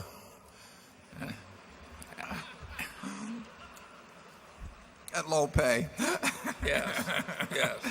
Part of Charlie's instructions under all circumstances. Now, if we thought there was some better way to make this place function better, or to even make the transition easier to the next person, we'd be delighted. But I really think it's going to work pretty darn well. If I die tonight, the person who will take over tomorrow will not get as many phone calls for a while, perhaps, but very, very smart people know the business. They know a lot about all businesses. They got a general business knowledge. I use they because there's 3 candidates, but there would be one specific one of mine. They know how to make deals. I mean, these people are plenty deal savvy, and they know how to avoid other kinds of deals, which is equally important. And the world would not fully grasp that for a year, maybe even 2 years. But once it happened, you can argue that it would be even stronger than before, because at that point people would realize that it was institutionalized and not just a person. I mean, you had a kind of a hat. I mean, I don't want to compare myself because it's not in the same league, but everybody, when Sam Walton died, and I think 1991 or something, they wondered whether Walmart would continue in the same tradition. Well, the fact that it did has made that place a lot stronger than if it had just depended on the guy in the pickup truck. I mean, it was the creation of one person at Walmart, but it was not required for the continuation at all. And we're not in the same league, but it's the same idea. Would you please help us think through the capital allocation decisions we face when it comes to charitable giving, particularly as it concerns how we pick effective charities? Well, it's tough to give other people advice on that, but you have to pick the things that are important to you. And many people, majority in the United States, it's their church. There's more money given to churches than anything else. Very many people, it's their school or schools generally. I think to a great extent you should pick whatever gives you the most satisfaction, and that will probably be something that something you maybe benefited from yourself. I look at it a little differently. The amount of funds are different too, but I like to think of things that are important but that don't have natural funding constituencies. But that isn't something, for millions of people to be following as an example or something. Nothing wrong with doing something that gives you plenty of personal satisfaction and does some good for other people in the process. So I would not be reluctant. I would not feel I had to be as objective about that necessarily as I was about buying securities or something of the sort. I would kind of go where my gut led me and make it something you participate in. Like I say, I think if you're doing it with large sums, you may have some reason, maybe even some obligation, to try and think about where really large sums can have an important impact on a societal problem that might not get attention otherwise. And that's sort of where my own thinking leads me. But I would go with something where I felt I knew where the money was going to go and I knew some good was going to come out of it, and maybe by observing what took place, I could make the next gift more efficient than the last gift and more beneficial. Charlie? I've got nothing to add, but I have a question. Would you pour me a cup of coffee? We don't sell coffee, Charlie. We sell Coke.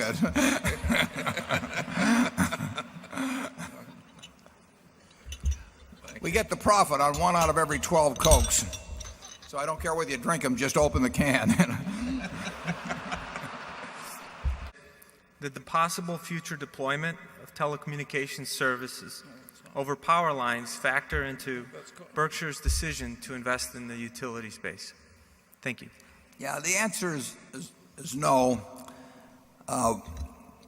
We're in the utility business, the regulated utility business, because we like the business as is. Where it leads, will be determined, in specific states by what they want us to do, and maybe by technological changes generally. But we're going to earn a return on capital employed if we do an efficient job, keep consumers happy, whether we transmit it the old way or some new processes come along. So it's a business where we're trying to be efficient, which means serving our customers while keeping their costs down as much as possible. And we will, even in terms of what generating sources we use, we are following the will of the people in the states in which we operate. If there are different costs associated with different forms of generation, and we feel that if people want to elect a more expensive way to generate electricity, but one that they're more comfortable with in terms of the environment, that's the decision of the people of the state in which we operate. And so I do not see us. I don't see any large developments that change the economics of what we're doing, and we're certainly not going in. We're not buying an electric utility because we expect to generate revenues from activities other than that. Do you think that the nature of newspapers, magazine, television, and maybe movie and music business are about to change permanently and become less predictable? Well, people are always going to want to be entertained, and they're going to want to be informed, and some mix thereof. But, we only have 2 eyeballs and we only have 24 hours a day. So if you go back 50 or 60 years and think about how people got informed or entertained then, the choices were far fewer. You had the local movie theater, and you had the radio, and you had newspapers. And as the years have gone by, what technology has done is opened up huge variety of ways of being informed faster, certainly, and whether it's better or not depends on who you ask. And certainly entertained in way many more forms, many that are free, and it hasn't expanded the time you have for entertainment or for acquiring knowledge. And anytime you get more and more people competing in any given area, generally the economics deteriorate.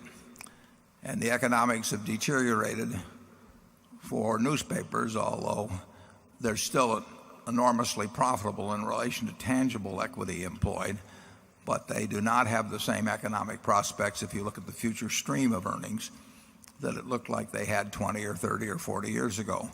And television, again, the margins have been maintained surprisingly well, but the audience keeps going down, and for any given means of distribution. So that has to erode economics over time. Cable was thought to operate pretty much all by itself, and the telecoms come in, and very few businesses get better because of more competition. They like to talk about it, but their idea.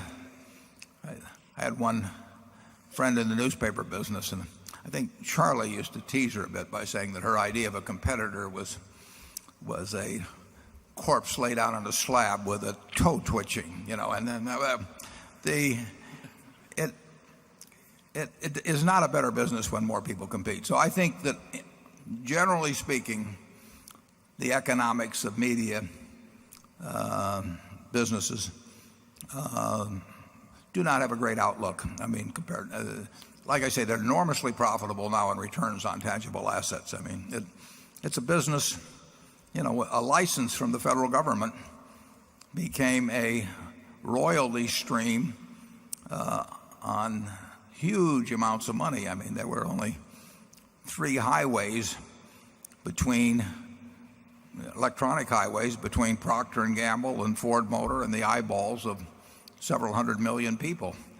And those 3 highways could make a lot of money when there were only 3 highways. But you keep building more ways for the P&Gs or the Gillettes or whomever it might be, or Ford Motor or General Motors, to get to those eyeballs, and you decrease the value of the highways.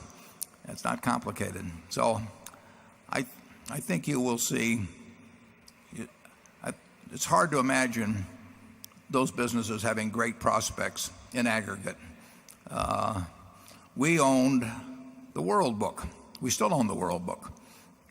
We were selling 300,000 sets a year, something like that, in the mid-'80s. It's a very valuable product. It sold for $600 or thereabouts, and it was worth it. But the problem became that you could get that same information, or a good bit of the same information, very, very cheap through the internet. And you didn't have to cut down trees, and you didn't have to run paper mills, and you didn't have to hire United Parcel Service to deliver a very bulky package. And it isn't that the product we have isn't worth the money. It's that people have lots of other alternatives. And that's true in information and entertainment in a big, big way. And it won't stop, in my view. Charlie? Yeah, it's simplicity itself. It'll be a rare business that doesn't have a way worse future than it had a past.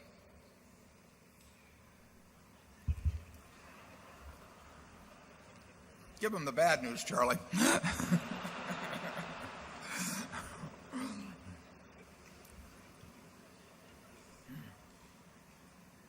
The thing to do was to buy the NFL originally, or something like that. I mean, there still is only, there are certain primary events, but it's the people who transmit them. There's more ways to transmit those events, and so the value gets extracted in a much different way. Previously, you have held very strong views about the dollar, but what are your views now, and are you capitalizing on your views on the currency? Yeah, well, my views, and Charlie may disagree, but my views are as strong as ever, perhaps a bit stronger. We are doing less directly in currency futures because as I explained in the annual report, the carry cost has gone from being positive to quite negative. So there are better ways, in my view, considerably better ways of mitigating the consequences of the dollar becoming a lot weaker in the future. We like the idea of developing earning power in other currencies around the world, and in effect, in ISCAR itself, a large portion of the earnings are not in dollars, and we're doing it in other areas as well. We will hold less in currency futures unless the carry picture changes. But the fundamental picture, what in my view is almost, you never say certain, but a very high probability of happening, is that the U.S. currency weakens over time. No idea about the next 6 months or a year or anything, but over a long period of time weakens against other currencies because we are following policies that don't seem to leave much alternative. Here is a quote referring to running a large current account deficit that was given on February 28, 2002. The quote is, "Countries that have gone down this path invariably have run into trouble, and so would we. Eventually, the current account deficit will have to be restrained." Now, that was said by a very smart fellow whose name was Alan Greenspan. And at that time, the current account deficit was $385 billion, and it'll be more than double that now. So here, 4 years later, we have gone down that path, which he talked about, and we've gone faster and faster down the path. And he says invariably it runs into trouble. Now, in his later years as Fed chairman, he did not emphasize this view as much. He never repudiated it, but he sort of talked about other things more.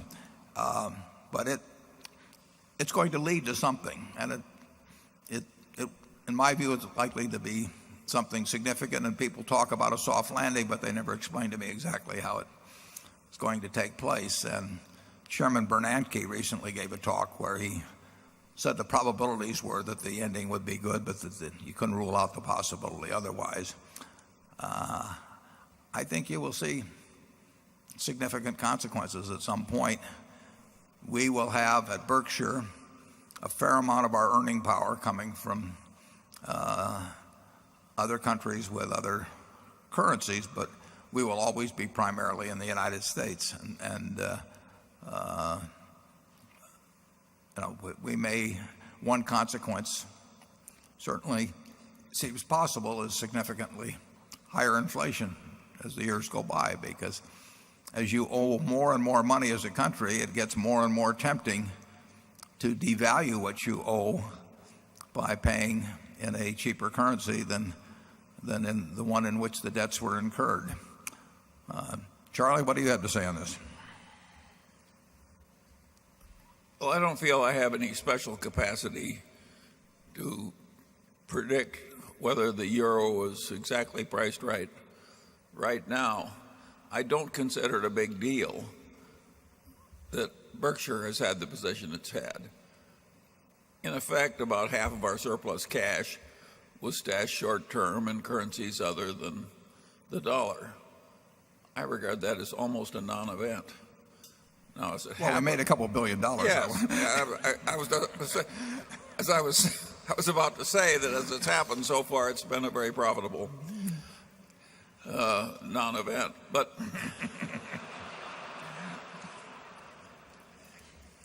if it doesn't mean anything to him, he can always give his share to me. But yeah. Generally speaking, it can't be good to be running a big current account deficit and a big fiscal deficit and to have them both growing. I mean, a great civilization may be able to stand something like that for a way longer period than you might have thought at the outset. But you'd think that in the end there would be a comeuppance and that we would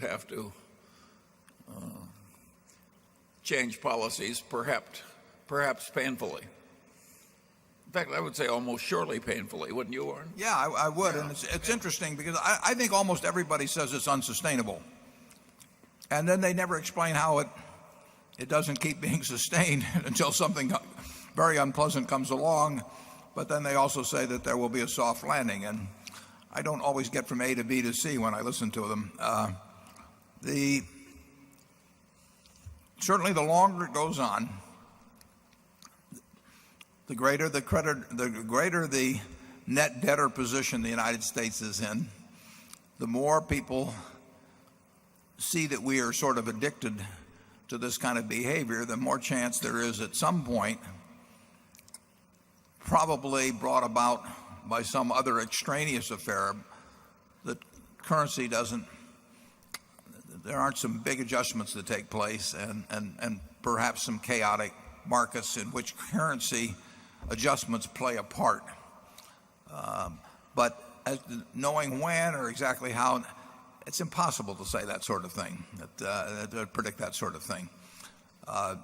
Charlie and I, in the 1980s, saw something called portfolio insurance, and that was a very popular term then, catch on with institutions. And what happened was that a group was around selling the idea that this was a sophisticated, superior way for large institutions to manage money. And they charged appreciable sums to people to set up mechanistic procedures for dealing with stock market fluctuations. They did this with pension funds and various big guys. And it was very popular, and the academic literature was full of it, and people were teaching about it in the schools. And then October 19th, 1987 came along, and a relatively small portion of American money, American investments, were being guided by this portfolio insurance doctrine. But just that small amount of money was the leading factor in producing a 22% change in the value of American stocks in one day.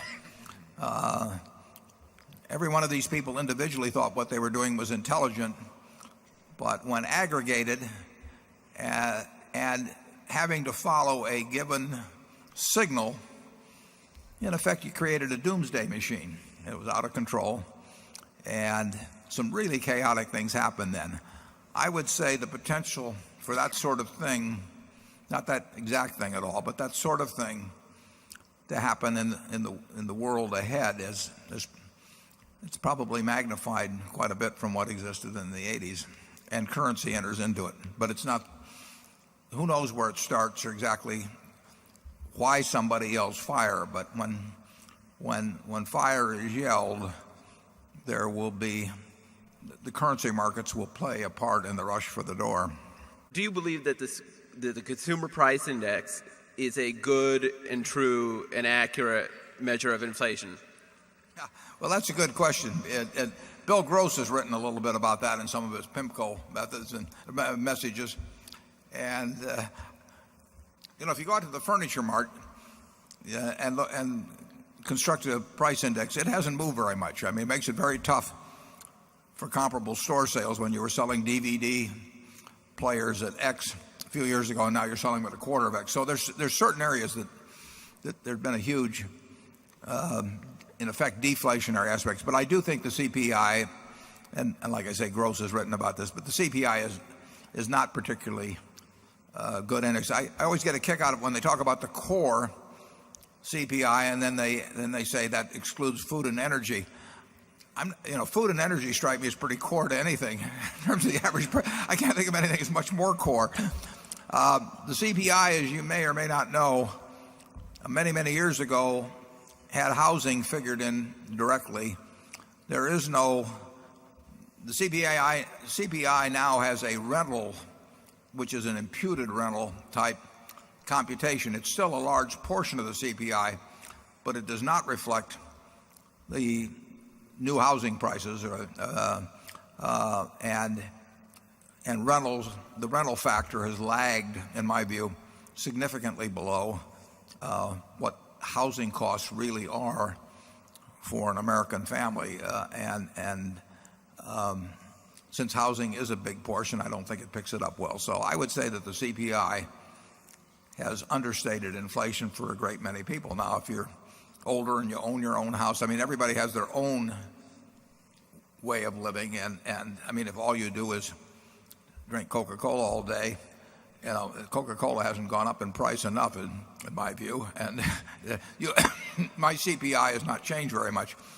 But for somebody buying a new house versus 6 or 8 years ago and driving 30 or 40 miles to work or having a lot of driving in the family, the CPI has gone up a lot more than the government figures would indicate.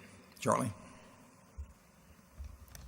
Yeah, I see it at Costco, where there's been almost no inflation in the composite product that flows through Costco.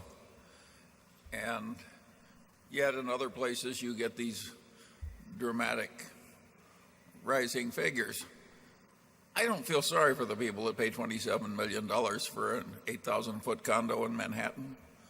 If they've had little inflation, I guess it doesn't matter to the rest of us. But it's almost weird the way the situation works in terms of how it comes in just a few places. If you look at the Costco annual report or the Walmart annual report, these are huge enterprises, and you'll see their LIFO adjustment is just peanuts. Almost nothing. Yeah, just peanuts. Is Costco on LIFO for fuel? Oh, I know they're on LIFO generally. Are they on it for gasoline or not? I think so. I can't imagine they're not. Yeah, but they wouldn't have a large inventory relative to their sales volume. But at Walmart, it's inconsequential. I just got through reading their annual report, and the LIFO adjustment isn't worth a hiccup, basically. And you were dealing with $300 billion, well, in the United States a little less than that, but $200 and some billion worth of sales, and the LIFO adjustment would have picked up changes in prices of that mix overall relative to their inventory level. So in jewelry, because of gold and some things, we had some big LIFO adjustments last year. Steel, we've had big LIFO adjustments. We have a steel service center in Chicago, and we buy a lot of steel at MyTech, and there's a big LIFO adjustment. So it's very uneven. Carpet went no place for 20 years, but because it's petrochemical based, there have been substantial price changes in the carpet business in the last couple of years. And our LIFO, we had a LIFO, a minus LIFO figure in effect 3 years ago, and now we have 100 million or so of LIFO adjustments. So there's been a significant price change there. I think overall, though, for a typical young family, that the CPA probably underestimates the burden they have faced in terms of their own living situation. Number 4. Hi, I'm Mike Kelly from Iowa City. We've heard a bit about ISCAR today. Could you tell us some things about some of the other acquisitions of the past year? What would you like to know, Mike? I mean, we described them a bit in the annual report, but... Right. I believe since the annual report there have been a couple of others. Russell, for instance. Yeah, Russell is in the works. There's just been a proxy statement that isn't out yet, but it's been filed with the SEC. You can get a copy of the filing, but that is one in process, and is probably a couple of months off from actual completion. I described the Business Wire situation in the annual report, where I got a letter from Kathy after reading a Wall Street Journal article, and they just all sort of pop up. Medical Protective, I think I suggested to Jeff Immelt at GE that if I knew they were interested in doing things with their insurance assets, and I suggested that was one portion of their insurance assets that Berkshire would have an interest in, and he and I met one time. We made a deal on that one. Pacific Corp, that originated with Dave Sokol and the people at Scottish Power. I'm not even exactly sure what the sequence was, but the one thing we haven't done is we haven't participated in any auctions. I get books occasionally on various businesses, and the projections are just plain silly in these books. I mean, maybe that's why they don't sign their names in the books, the people that write them, because they'd be embarrassed about the projections they put forth. I would just love to meet the people that write those investment banking books and make them a bet on the earnings that they project 4 years out. I would win a lot of money over time. They wouldn't be met. But we get the calls occasionally from the people that care about where their businesses end up. We're going to close on Applied Underwriters in just probably a few days, and those are two terrific guys. Built it up from absolutely nothing. Actually bought a tiny business here in Omaha, as I explained in the report, is why it's here. But they wanted to come with Berkshire. They think they're keeping 19% of the company. They think their own future will be the best in many ways, including financially, I'm sure, of being associated with us. They feel it's the best place for the people, have the most opportunity to grow. And, they came to us directly. And, I don't know how many stories you read about a $4 billion deal as appeared today in connection with this car where, it doesn't say anything about an investment banker on either side. But you'll see more of those, I think, with Berkshire over the years. Charlie, do you have anything particular to add on our acquisitions recently? Well, the interesting thing about it to me is the mindset. With all of these new helpers in the world, they talk about doing deals. That is not the mindset at Berkshire. We are trying to welcome partners. It's a totally different mindset. The guy who's doing a deal, he wants to do the deal and unwind the deal and not too far ahead and make a large profit, etc. And that's not our mindset at all. We like the things that we can buy and that never leave us, and we like the relationships that last and are fruitful, not just for us, but for the people working there and the customers and everybody else. I think our system is going to work better long term than flipping a lot of deals.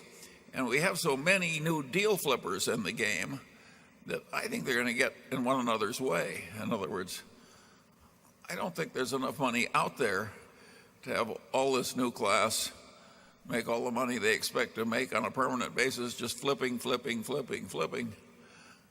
make it on fees.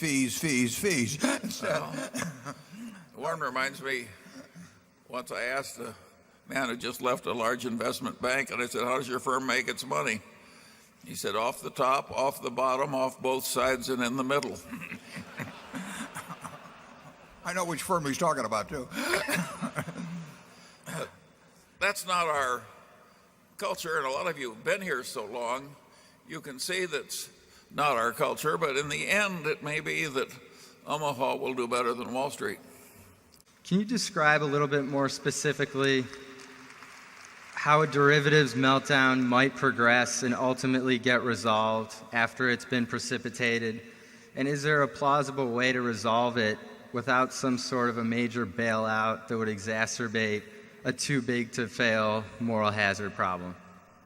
It's really hard to tell. I mean, what will cause people to yell fire? How many people will rush for the exits? What they'll do when they get there? It happens occasionally. With LTCM, Long-Term Capital Management, 1998.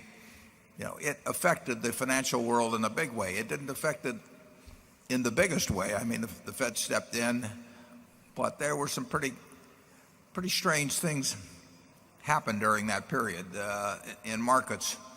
What happened in the junk bond market in 2002? I mean, it closed for a while almost, and it was chaos. So it's very hard to know exactly what would happen. I'll give Charlie a question here. In 1991, when we were in Solomon, it was in August, middle of August, and on a Sunday, we were within probably a half an hour of seeking out a federal judge to turn over the keys of the place to him and go into bankruptcy. And fortunately, the Treasury reversed itself, and we got out of that particular predicament. But the law firm was drawing up the papers for bankruptcy. Now, that was on a Sunday. What would have happened Monday? And we had for those days a good-sized derivative book. It would be peanuts now, but it looked big at the time. We had a lot of security settlements due the next day. Now, that happened to be the same day that Gorbachev was spirited away, and the Dow opened down a couple hundred points the next day off of a much lower Dow. Now, if you had superimposed upon that the fact that Solomon failed in Japan starting at 7 o'clock or so the previous night, and that it was if you were delivering securities to them against payment the next day, you weren't going to get paid, and if you were expecting securities from them, you weren't going to get those securities. And by the way, you had I think a $600 or $700 billion derivative book, and people who had traded off those derivatives had to try and figure out where they stood and scrambled around and whether their counterparties weren't any good. What do you think would have happened on that Monday, Charlie? Well, it could have been absolute chaos. That was a very interesting story with an interesting moral. Nick Brady really prevented that bankruptcy, and he knew about Berkshire Hathaway from having been a family shareholder with the Chases way back. And that had caused him to follow the matter with interest, particularly since he'd sold his own stock and watched his relatives, the Chases, hold theirs. So he knew about us, and I think he trusted you, Warren, and I think that mattered that day. So these old-fashioned reputational... But what would have happened the next day? It was terrifying. I'll put it that way. It was terrifying, but there was an element of personal reputation and the avoidance of finding out what would have happened that next day. Kim Chase, who I introduced you to earlier, his father actually introduced me to Nick Brady many years earlier, in the mid-'60s, when Nick was at Dillon Reed, and Malcolm Chase said, "I'd like you to meet," I guess he was a nephew or a grandnephew.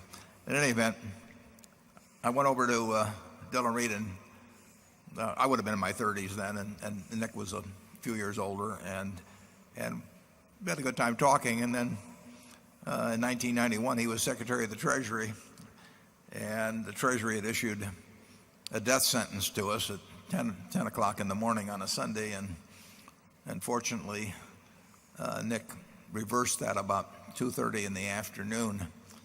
And if he hadn't, I don't know what would have happened, but that would have been a kind of a pilot case for a mild derivatives daisy chain type panic. But that would be nothing compared to something now.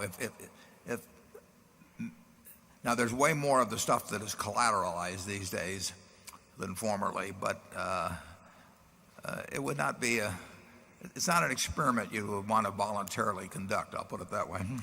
Valuation. If either of you were looking at a newspaper stock today and watching them fall, as some people may categorize falling knives, what would you use to determine, or how would you determine a very comfortable margin of safety? The question is what multiple should you pay for a business that's earning $100 million a year, call it pre-tax, whose earnings are going to go down 5% a year compared to what you should pay for a business that's earning $100 million a year whose earnings are going to go up 5% a year. And I would say that, I'm not saying that those are percentages I predict on newspaper companies, but certainly newspaper companies face the prospect of their newspaper earnings eroding. And we've seen some of it already. We see every trend pointing in that direction. We own a newspaper ourselves, and I do not think the circulation of our paper will be larger in 5 years, and I don't think the advertising pages will be greater. And I think that's true even of newspapers that operate in more prosperous, or actually more growing, I should say, areas of the country than we do. So, but I don't think most owners of papers still have quite gotten to the point where they start projecting out declining earnings. Certainly multiples on newspaper stocks are unattractively high if you would see some decline like 5 or 6% a year on earnings occurring from this point. They're not cheap enough to compensate for that sort of erosion in earning power. And then you face the added risk that they may have a sort of a perception lag, and that they may continue to use some of that money to buy other newspapers at prices which again don't make much sense. It's pretty hard in a declining business to buy things cheap enough to compensate for the decline. People in the business always tend to think that they're seeing the first robin, or something, and that it's going to get better. And I would say the newspaper business, the decline, if anything, has accelerated somewhat. When they take people out to the cemetery, they're taking newspaper readers, and when people graduate from school, they're not gaining newspaper readers, and that may not change things overnight, but it goes in the wrong direction. And the less the readership, the less compelling argument to have to advertisers. So that virtuous circle where everybody read a paper because every ad was in it, and every ad was in it because everybody read a paper, that virtuous cycle is going in the other direction now. And I don't think present prices for papers compensate for that. And you are now hearing from a couple of guys that just love newspapers. We think newspapers are indispensable, right, but we don't have we have less company in that view than before. I read 5 newspapers every day. Charlie probably does about the same. And more. Yeah, well, it shows too. We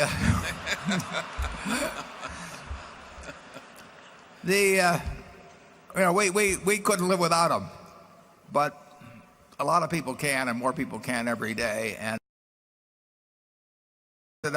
we love the idea of buying newspapers. We traveled to Cincinnati and sat in cheap hotels, all kinds of things to buy newspapers. And we thought, incidentally, we loved them as products, and we thought they were the greatest of businesses, the ultimate bulletproof franchise. But it became apparent we were wrong of them. We still love them as products, but we were wrong about the bulletproof franchise. And when we got to believe our eyes in terms of what we're seeing in that world. Charlie? Yeah, I have an even greater sin to admit to. I once thought General Motors was a bulletproof franchise. But we have a wonderful way of coping with a lot of these things. We have this too hard pile. I don't know if Warren is buying General Motors or not, but I have a good guess. And it's just too hard. If something is too hard to do, we look for something that isn't too hard to do. What could be more obvious than that? It may mean that we don't do very much. Yeah. We won't get into some specifics.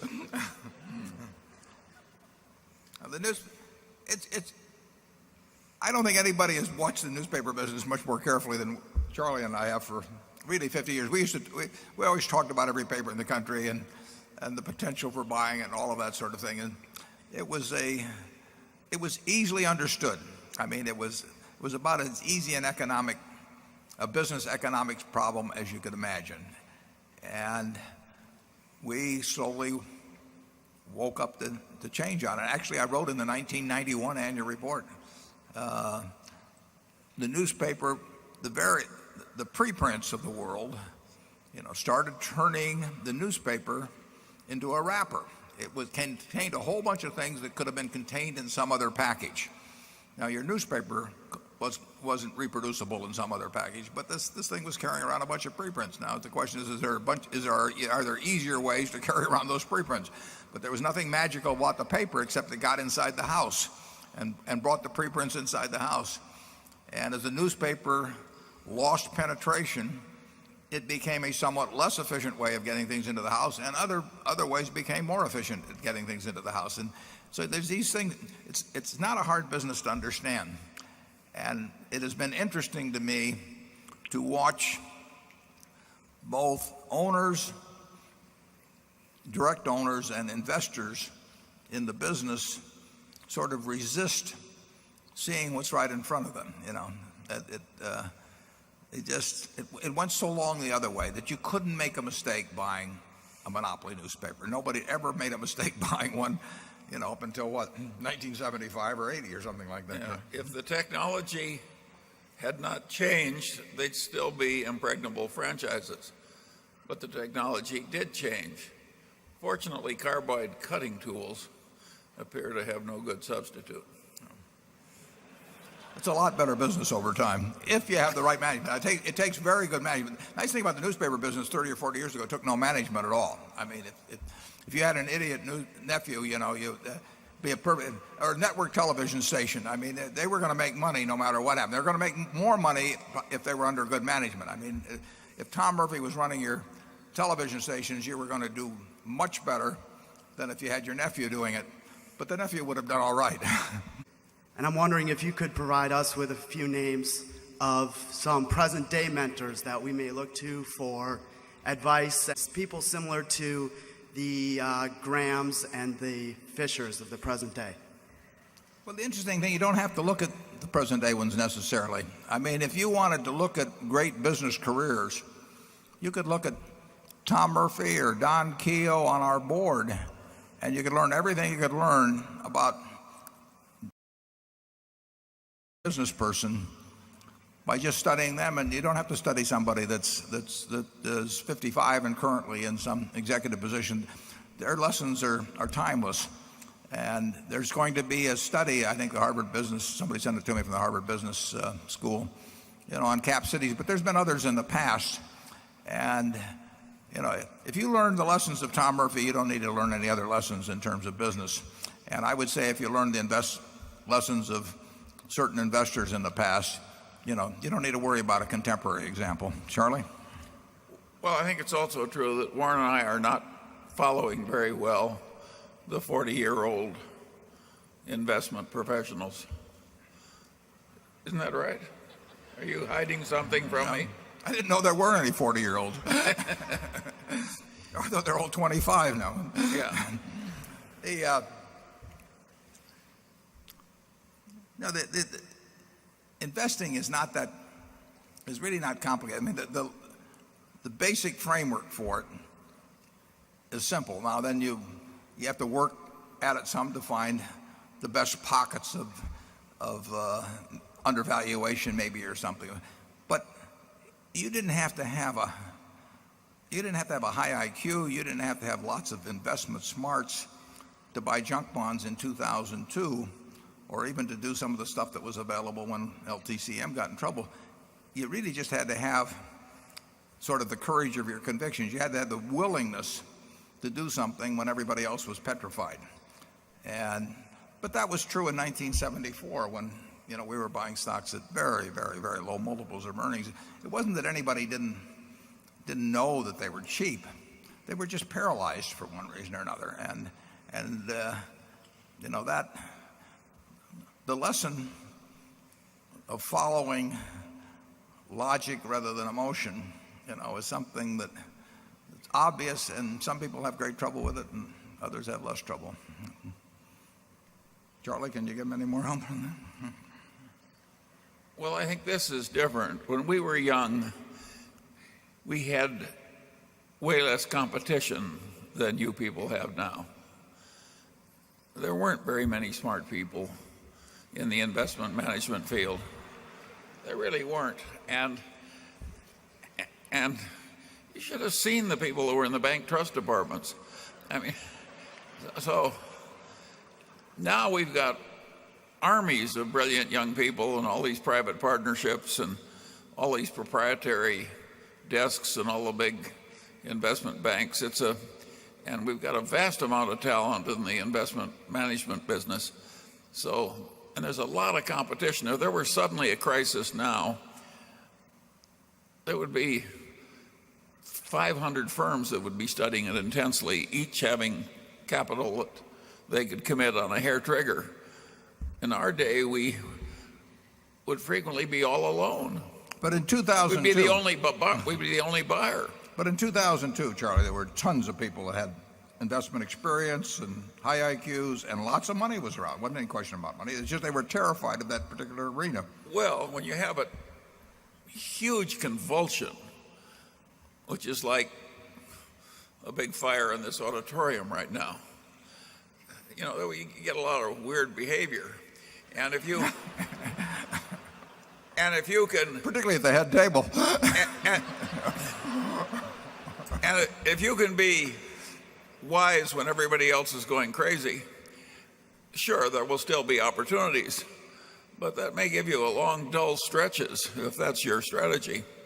3 years ago, you could find a number of securities in Korea, population 50 million, advanced society, strong balance sheets, strong industry positions at 3 or so times earnings. Now, but that took a convulsion to create that.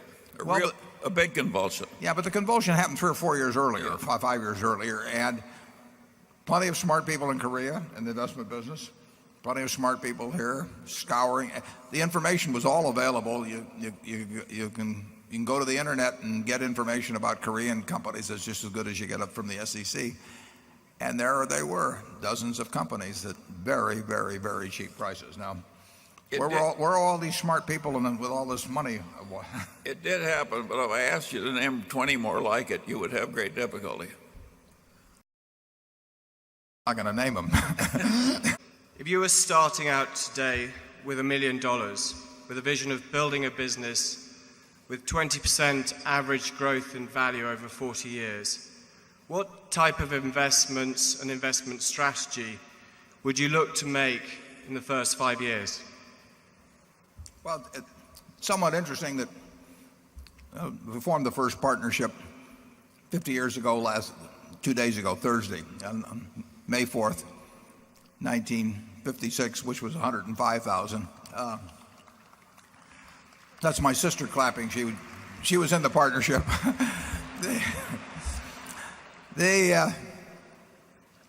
We would, if Charlie and I were starting all over again and we were in this, Charlie would say we shouldn't be doing this, but if we were to succumb to Satan and engage in the same kind of activity, we would, I think, be doing something very similarly. If we were investing in securities, we would look around the world and we would look at a Korea, and Charlie says you can't find 20 of them, but you don't have to find 20 of them. You only have to find one, really. You do not have to have tons of good ideas in this business. You just have a good idea that's worth a ton occasionally. And in securities, we would be doing the same thing, which would probably mean smaller stocks. It would mean smaller stocks because we would find things that could have an impact on a small portfolio that will have no impact on a portfolio the size of Berkshire. If we were trying to buy businesses, we'd have a tough time. We would have no reputation, so people would not be coming to us. We'd be too small a player if you're talking about $1 million. So we would not have much success, I don't think, with small amounts buying businesses.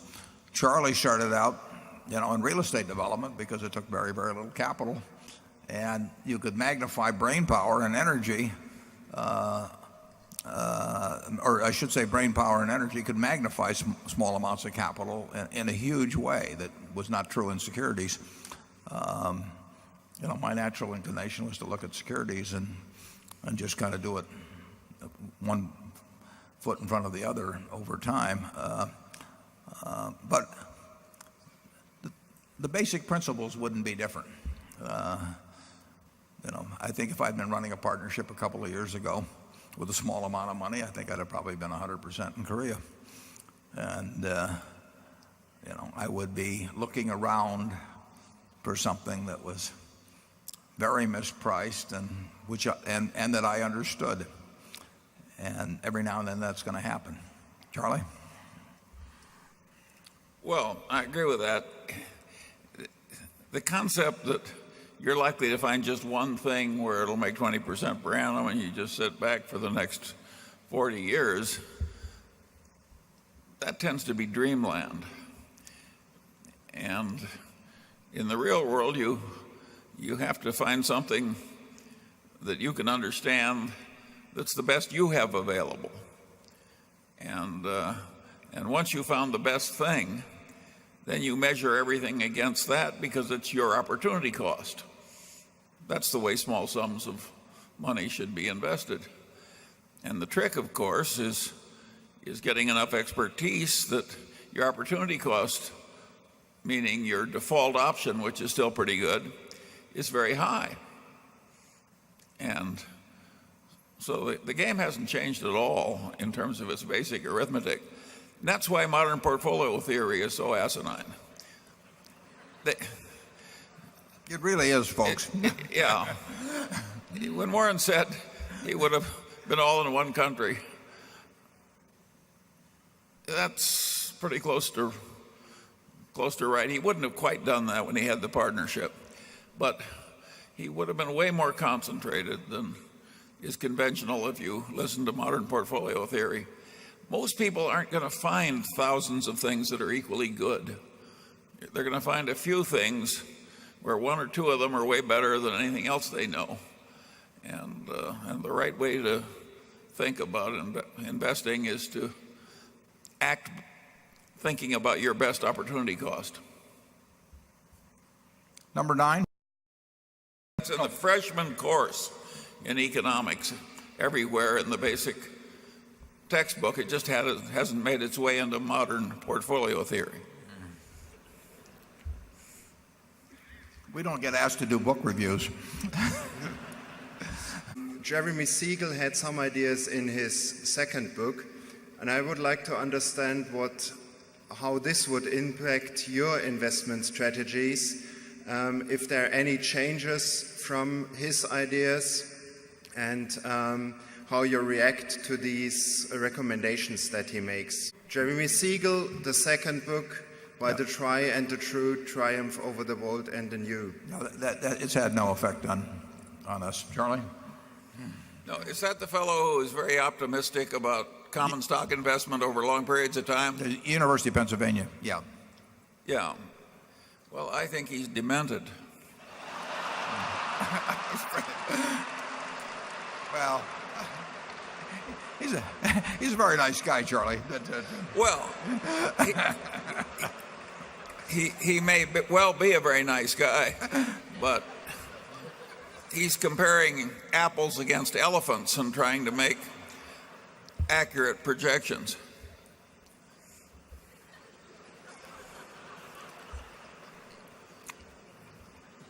Number 10. I'd just like to hear you guys provide some detail on the importance of using an effective decision-making process, even though it may lead to some bad outcomes and underperformance in the short run. Yeah, well, Ben Graham said long ago that you're neither right nor wrong because people agree with you or disagree with you. In other words, being contrarian has no special virtue over being a trend follower. You're right because your facts and reasoning are right. So all you do is you try to make sure that the facts you have are correct, and that's usually pretty easy to do in this country. I mean, the information is available on all kinds of things. Internet makes it even easier. And then once you have the facts, you got to think through what they mean. And you don't take a public opinion survey. You don't pay attention to things that are unimportant. I mean, what you're looking for is things that are important and knowable.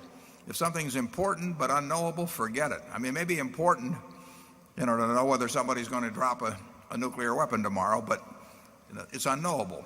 it may be all kinds of things. But so and there are all kinds of things that are knowable but are unimportant. In focusing on business and investment decisions, you try to you narrow it down to the things that are knowable and important, and then you decide whether you have information of sufficient value that, compared to price and all that will cause you to act. What others are doing means nothing. It's price and all that will cause you to act. What others are doing means nothing. It's what Graham writes in chapter 8 of The Intelligent Investor, that the market is there to serve you and not to instruct you. That's of enormous importance. When people talk about momentum in stocks or charting or any kind of things like that, they're saying that the market is instructing you. The market doesn't instruct us. The market is there to serve us. If it does something silly, we get a chance to do something because it's doing something silly, we do it. But it doesn't tell us anything. It just tells us prices. And if the price is out of line with where the facts and reasoning lead you, then action is called for. And if it doesn't, you forget it and, go play bridge that day, and the next day see whether there's something new. And the nice thing about it is there always is something new. I mentioned the LTCM crisis. We on Sunday from people that had portfolios that were in trouble. Now, I will tell you that if you can make a lot of money on Sunday, you may not get a chance very often, but any calls you get on Sunday, you're probably going to make money on. Things are really screwed up if you're getting calls on Sunday. And all you have to do is make sure that you're the callee and not the caller on Sunday. But if you get those calls, you get a call on a Sunday and somebody says that the off the run is trading 30 basis points away from the on the run, all you have to do is decide how you handle that particular piece of information, whether it's correct in the first place, but how you handle that piece of information, whether you can play out your hand. You never get in a position, obviously, where the other fellow can call your tune. You have to be able to play out your hand under all circumstances. But if you can play out your hand, and you've got the right facts, and you reason by yourself, and you let the market serve you and not instruct you, you can't miss. Charlie? Well, I would say some of you probably can miss.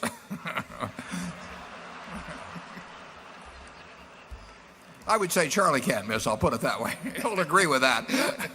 The Berkshire annual report, what numbers in the balance sheet or the cash flows would tell you that Berkshire is underpriced, and what numbers would you look at to determine if Berkshire is overpriced? We take it very seriously. We try to put everything in that report that we would want to know if the positions were reversed. If I were sitting with all of my net worth in Berkshire and had been on a desert island for a year, and the manager was reporting to me about the business, we'd try to have that same information that I would want from him, and we try to present it to you in a way that's understandable. And we don't leave out things that we think are important. We try not to put, it runs about 76, I think, or maybe even 80 pages this year. You can drown people in information that really doesn't make much difference. But we've tried to organize it in a way by talking about these different groups of businesses.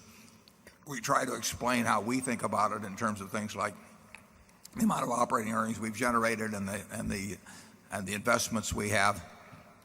It's really as if it's a report that I was making to Charlie or Charlie would be making to me if one of us were inactive in the business and the other was running it. And so I think, it may take a few hours to do it, but I think if you regard yourself as a serious owner of Berkshire, it's really worth reading the whole report, thinking about what is there, what are these guys going to do with it, what are they trying to attempt, what are the odds they're going to be successful in that attempt, what is it worth if they don't succeed very well in deploying additional capital, what might be the case if they were successful in deploying excess capital and incremental capital. But I can tell you that obviously we think it's very important. What counts is the kind of businesses we have, the kind of managers we have running those businesses, what those businesses are likely to earn over time, and we've expressed ourselves a little on that. And then what are the resources that are available to keep adding to that collection of businesses? What are the kind of businesses we are looking to add? And I think, I think you'll find the information that you need to evaluate Berkshire. And it's not you don't carry it out to 4 decimal places. Charlie and I, if we had to stick a number down on a piece of paper right now as to some pinpoint number, we wouldn't do it because we know that's impossible. But if we had to stick a number down, it'd be a different number between the two of us. It'd be a different number if I did it today from tomorrow, probably. But we'd be in the same ballpark, and we'd be looking at the same things. And the things we would be looking at, we report to you in that report. I would focus. The question of what Berkshire is going to be worth 10 years from now will depend on the earnings that we have developed, annual earnings that we've developed by that time, the quality of those earnings, the possibilities going forward from that point of those businesses, and the liquid assets we have. And we've worked on increasing both of those elements over the years, and we'll keep working on it. And it's a lot tougher in terms of percentage gains from this point forward than it was in the past. There's no way in the world that we can replicate what's happened in the past. It just won't happen. The question is whether we can do a reasonable job or not. Charlie? Yeah, I generally try and approach a complex task like the one you presented by quickly disposing of what I call the no-brainer decisions, and meaning the easy ones. I think if you go through all the operating insurance that don't involve surplus cash and the insurance operations, that's the easiest valuation process in Berkshire. And the insurance operation is very interesting, and so is the process by which the huge amounts of excess cash are continually redeployed. But I would go at it in that sequence, taking the no-brainers first. Would you please discuss how your underwriting standards have changed as the weather patterns seem to have become more severe, the challenges of global terrorism seem to escalate, and unforeseen supercat events such as earthquakes and pandemics? The development of the float is a different question. That really depends on how much business we write in the future and the nature of the business, whether it's long tail or short tail. I think it will be very hard to increase our float of 48 or 9 billion at a big clip in the future. I mean, I've been amazed at what's happened in the past on this. It's done way better than Charlie and I ever would have dreamt. But we're getting to where we're close to 10% of the float of the entire American insurance, property casualty insurance industry. And some of it's abroad that we have, but it just can't grow at very rapid rates, but it can be very attractive, and so far it has been. In terms of the questions about underwriting in terms of pandemics or terrorism and all of that, I mean, I'm aware of them, you're aware of them. We get propositions offered to us virtually every day, and in the end, I mostly Ajit. I mean, in this particular case, in terms of big type contracts, financial type contracts, I would evaluate. He would, but we talk about what we think the probabilities are of $50 billion events and up, or $20 billion events and up, and he's the fellow that does most of. He applies it, but we kick around the possibilities. But that's all there is to it. I mean, it's a question of making judgments about whether you're getting paid enough. And if we have a lot of money, 30 years from now, it'll mean that our judgments overall were decent. And if we have a big loss on one this year, it does not mean that our judgment's wrong, because it's going to lead to peaks and valleys. But there's no magic to it. There's probably, I would feel that the earthquake experience of the last 100 or 200 years has more validity than the windstorm or the hurricane experience of the last 100 or 200 years. I don't know that for sure, but I would bet real money that way, and we have. What will hurricane experience be like 10 years from now in terms of the number of those that hit the United States and the ferocity of the ones that do hit? I don't know, but I'll keep thinking about it every day. Charlie? Well, I think the laws of thermodynamics are such that if the oceans get warmer, and I think they are getting warmer, the weather is going to have more high energy uproar in it. So I think we'd be out of our minds if we wrote weather-related insurance on the theory that global warming would have no effect at all. And the natural reaction is to raise your prices as the risks go up, and whether you've raised them enough and carefully controlled your risks enough, that's the art of the business. Yeah, and you have this possibility that 1% changes or 2% changes in something can produce 100% probabilistic changes in cost. And so it's an explosive sort of equation that you're dealing with, and but that's the game we're in, and we don't have to play it ever. If we don't like what we're being offered, and we didn't like what we were being offered a while back in many areas, somebody else can take our place in line. We'll be happy to have them. Charlie, did you get that? Well, I will try that. I'm not sure I understood the whole. I think she's asking about the healthcare business. Yeah, that part I got. And whether or not, with the much bad ethics being present, we have anything to contribute about doing well in that sector. Is that about right? Yes. Yeah.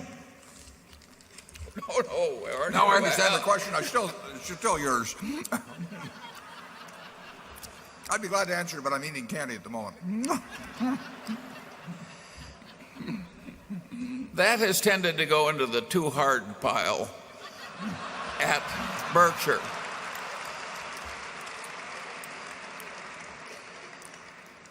A lot of people have made a lot of money writing health insurance, and I've watched the behavior of some of those people for wearing my hat as the chairman of a big central city hospital.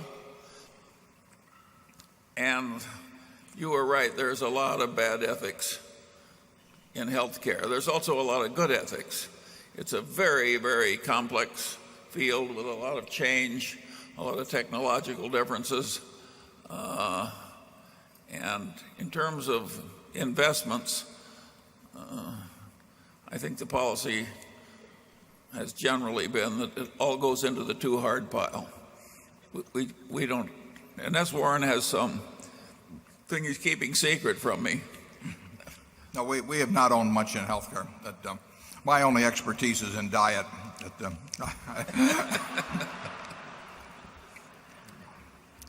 But I appreciate the seriousness of the question. Is it is a very, very tough problem on which I have no particular insights. And you're right. The worst of the ethics is really bad. The Chapter 11 bankruptcy process. I know you have been active in the past in some activity in the bankruptcy court. And if you had thoughts on possible reforms in that area, if you believe that any reforms are necessary. Well, that's a good question. Charlie's probably better qualified to answer than I am. I mean, we have bought fruit of the loom out of bankruptcy, and we have had some involvement in owning junk bonds. We think about the bankruptcy process, but in terms of the practicalities of improving on it, what do you think, Charlie? Well, I think much of that is pretty horrible.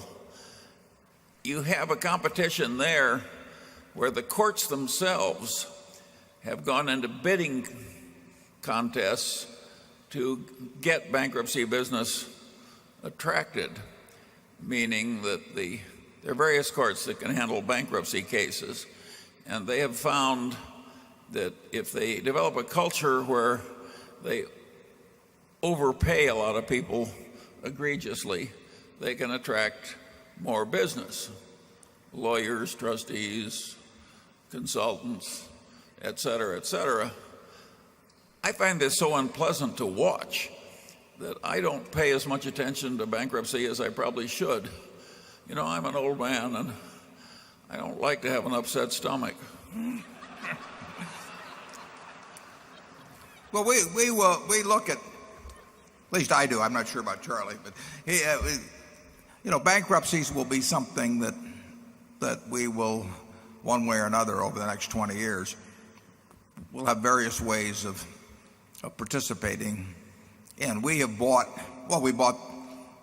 certain of the bonds, for example, of Enron after they entered bankruptcy. We bought something called the Ospreys, and a complicated bankruptcy can offer opportunities for profit. Now, there's so many people looking at bankruptcies currently, or potential bankruptcies. It's a field that I would say does not have a lot of promise right now, but it has had promise in the past. We actually, in the Fruit of the Loom situation, I first went into that just by buying some Fruit of the Loom bonds when I had no notion that we might conceivably end up with a company. But I knew enough about it to buy the bonds, and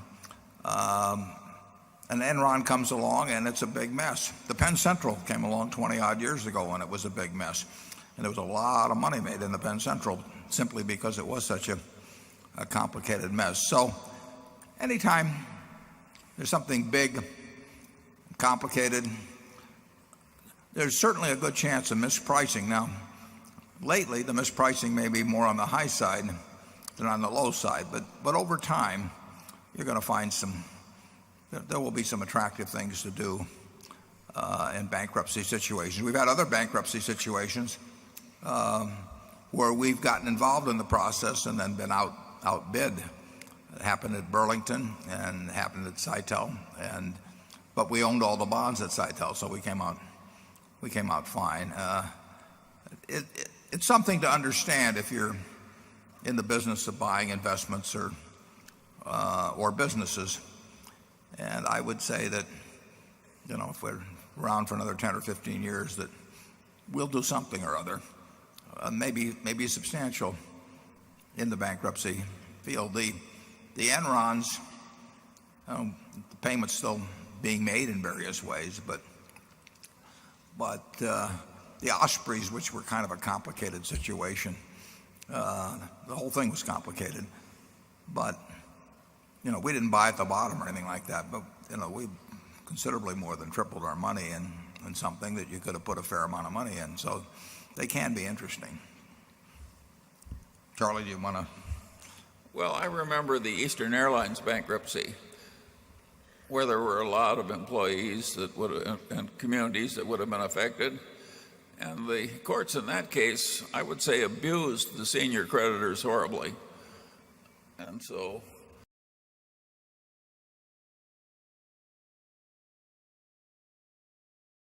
you would have found out you'd guessed wrong. It's a very interesting field. Yeah, and it can be very unpredictable. In the Penn Central case, you had an incredible variety of claims. I mean, you had leased lines and you had all kinds of first and second liens and everything. And the judge, as I remember it, I may be wrong a little bit on the details, but as I remember, the judge just looked at this incredible, probably the most complicated bankruptcy that had come down the pike in the history of bankruptcy to that point. And he just said, this is just too damn complicated. I'm just sort of going to ignore the various priorities and all this. I'm just going to, perhaps they might call it substantive consolidation or something. I'm just going to put this all together, and I'm going to give you a quick, fast solution. And I think it was a very smart way to handle things, because otherwise I think Penn Central might still be going. But it wasn't what the book said would be done. Judges can determine things in a very big way. I remember when we were in Cincinnati on that newspaper case I mentioned earlier, I said, Charlie, a judge had stayed in order, I think, for a week or something like that. And I said to Charlie, I said, how much power does a federal judge have? And Charlie says, well, for a while, as much as he thinks he has. I learned a lot out of that.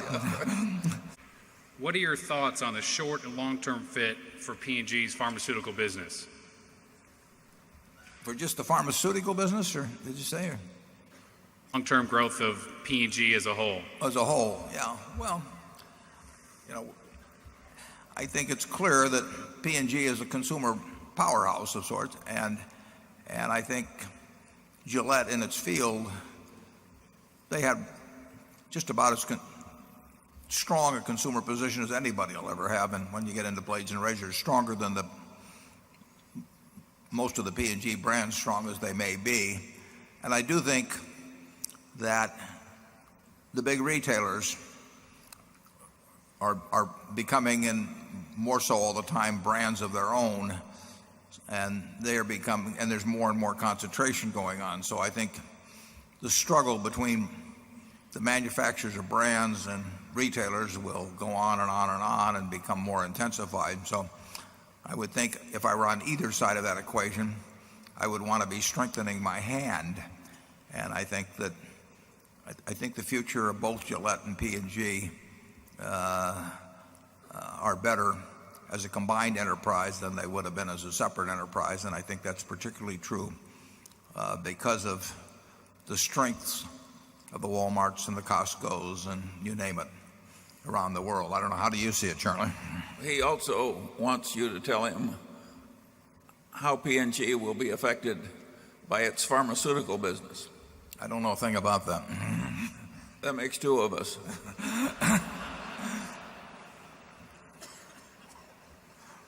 I really don't. I'd help if I could, but I can't. I'm currently employed by Oriental Trading Company, and they just announced that they were putting themselves up for sale. I was just wondering if Berkshire would have any interest in a company like Oriental Trading Company as an acquisition.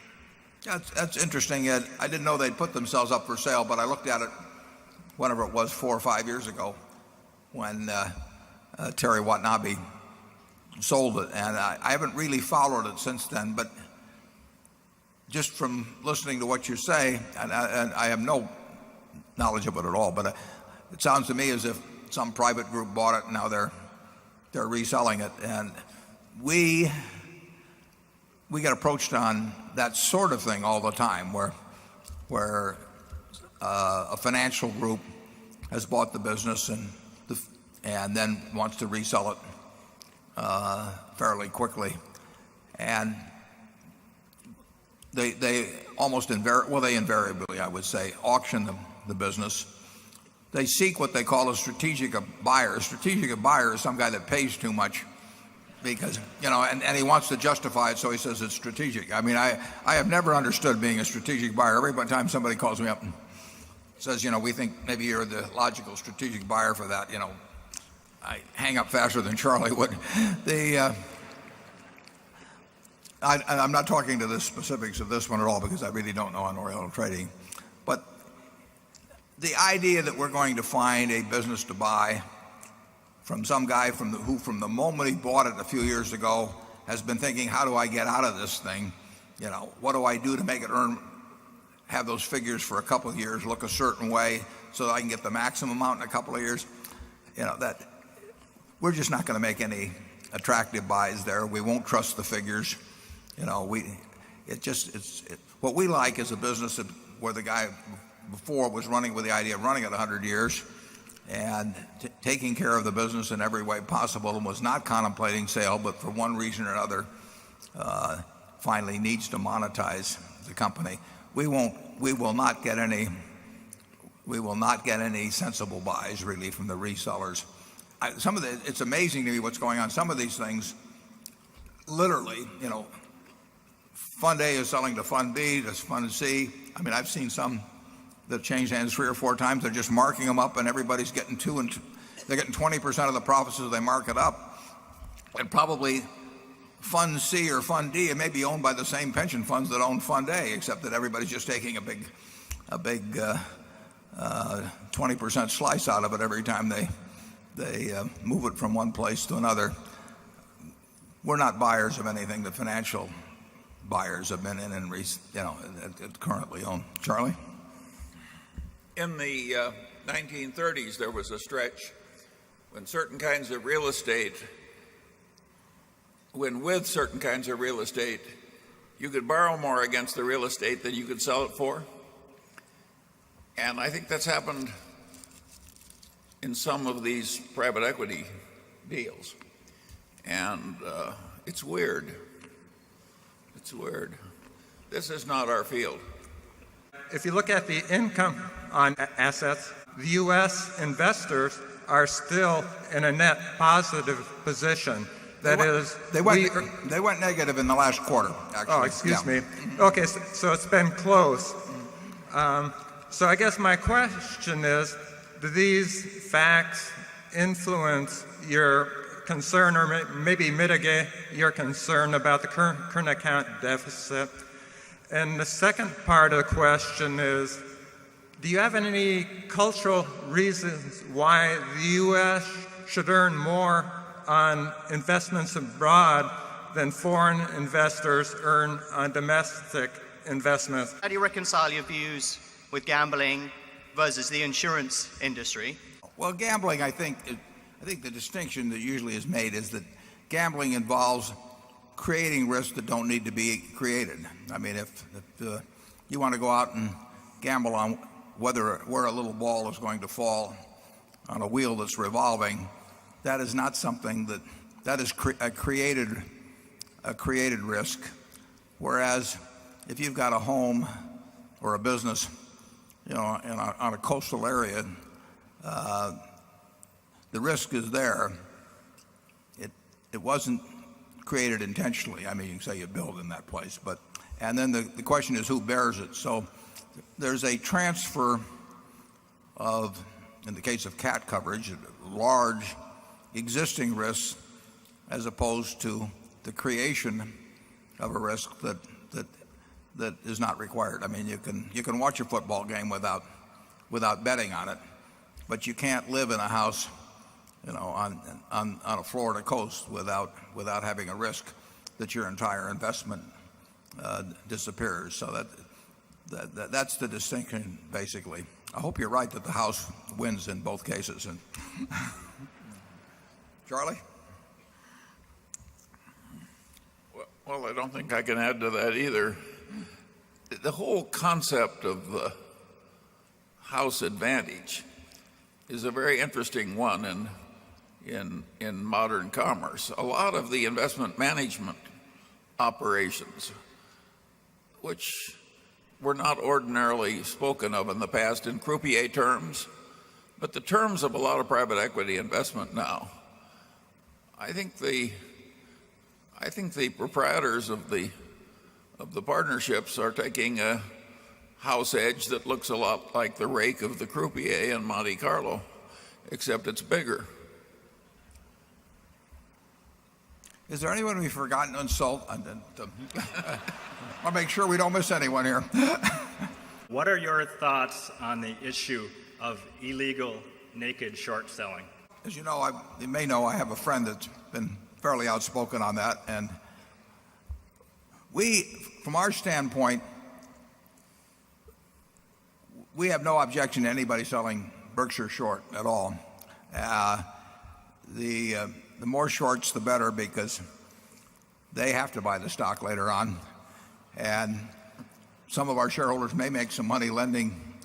Charlie and I can't do it, but there's nothing I would love better if it were legal than to lend my stock to shorts and have them pay me something for doing it. I might want to get prepaid in certain cases. There's nothing evil per se in my view, about selling things short. I would say that it's a very, very tough way to make a living. It's not only often painful financially, it's very painful emotionally, because a stock that you sell short, a stock that you buy at 20 can go down 20 points, and a stock that you sell short at 20 can go up an infinite amount, and you don't think about that until you've gone short and it goes up about 10 or 15 points, and then you don't sleep very well. So it's a very tough way to make a living. there are people on the short side that have done and that do things to try to make stocks go down, some of which are appropriate and some of which are inappropriate. There are people on the long side that have done the same sort of things go on. So I don't see any. I have no axe to grind in the least against short sellers. And in terms of what they call naked shorting, which means that you don't have the stock lined up to be borrowed, and maybe you have a whole bunch of fails to deliver and that sort of thing. I don't have a great problem with that. If anybody wants to do that with Berkshire, they more power to them. Short sellers, the situations in which there have been huge short interests very often have been later revealed to be frauds or semi-frauds. Now, the one my friend runs is not at all, but the batting average, I mean, over the years, I probably had 100 ideas of things that should be shorted, and I would say that almost every one of them have turned out to be correct, and I'll bet if I'd tried to do it and make money out of it, I probably would have lost money. I would have had no fun, and the opportunity cost, as Charlie said, would have been enormous, because if somebody's running something that's semi-fraudulent, they're probably pretty good at it, and they're working full-time at it, and they've succeeded for a while, and they may keep succeeding, and if they succeed and you go in at X and it goes to 5X, all you're hoping after a while is that it goes back to X again or something of the sort. It's a very tough psychological game to play. Few people may be well suited for it. I would never put any money with a short fund, but not because I would think it would be ethically wrong. I just think that they're unlikely to make money. Charlie, do you have any thoughts on short selling or naked short selling? Well, I think you're absolutely right there in the sense that that would be one of the most irritating experiences in the world, to figure out something is crooked and foolish and so forth, and then short it at X and have it go to 3X. Now you're watching all these happy crooks splashing around in your money while you're meeting margin calls. Why would you want to go in hailing distance of an experience like that?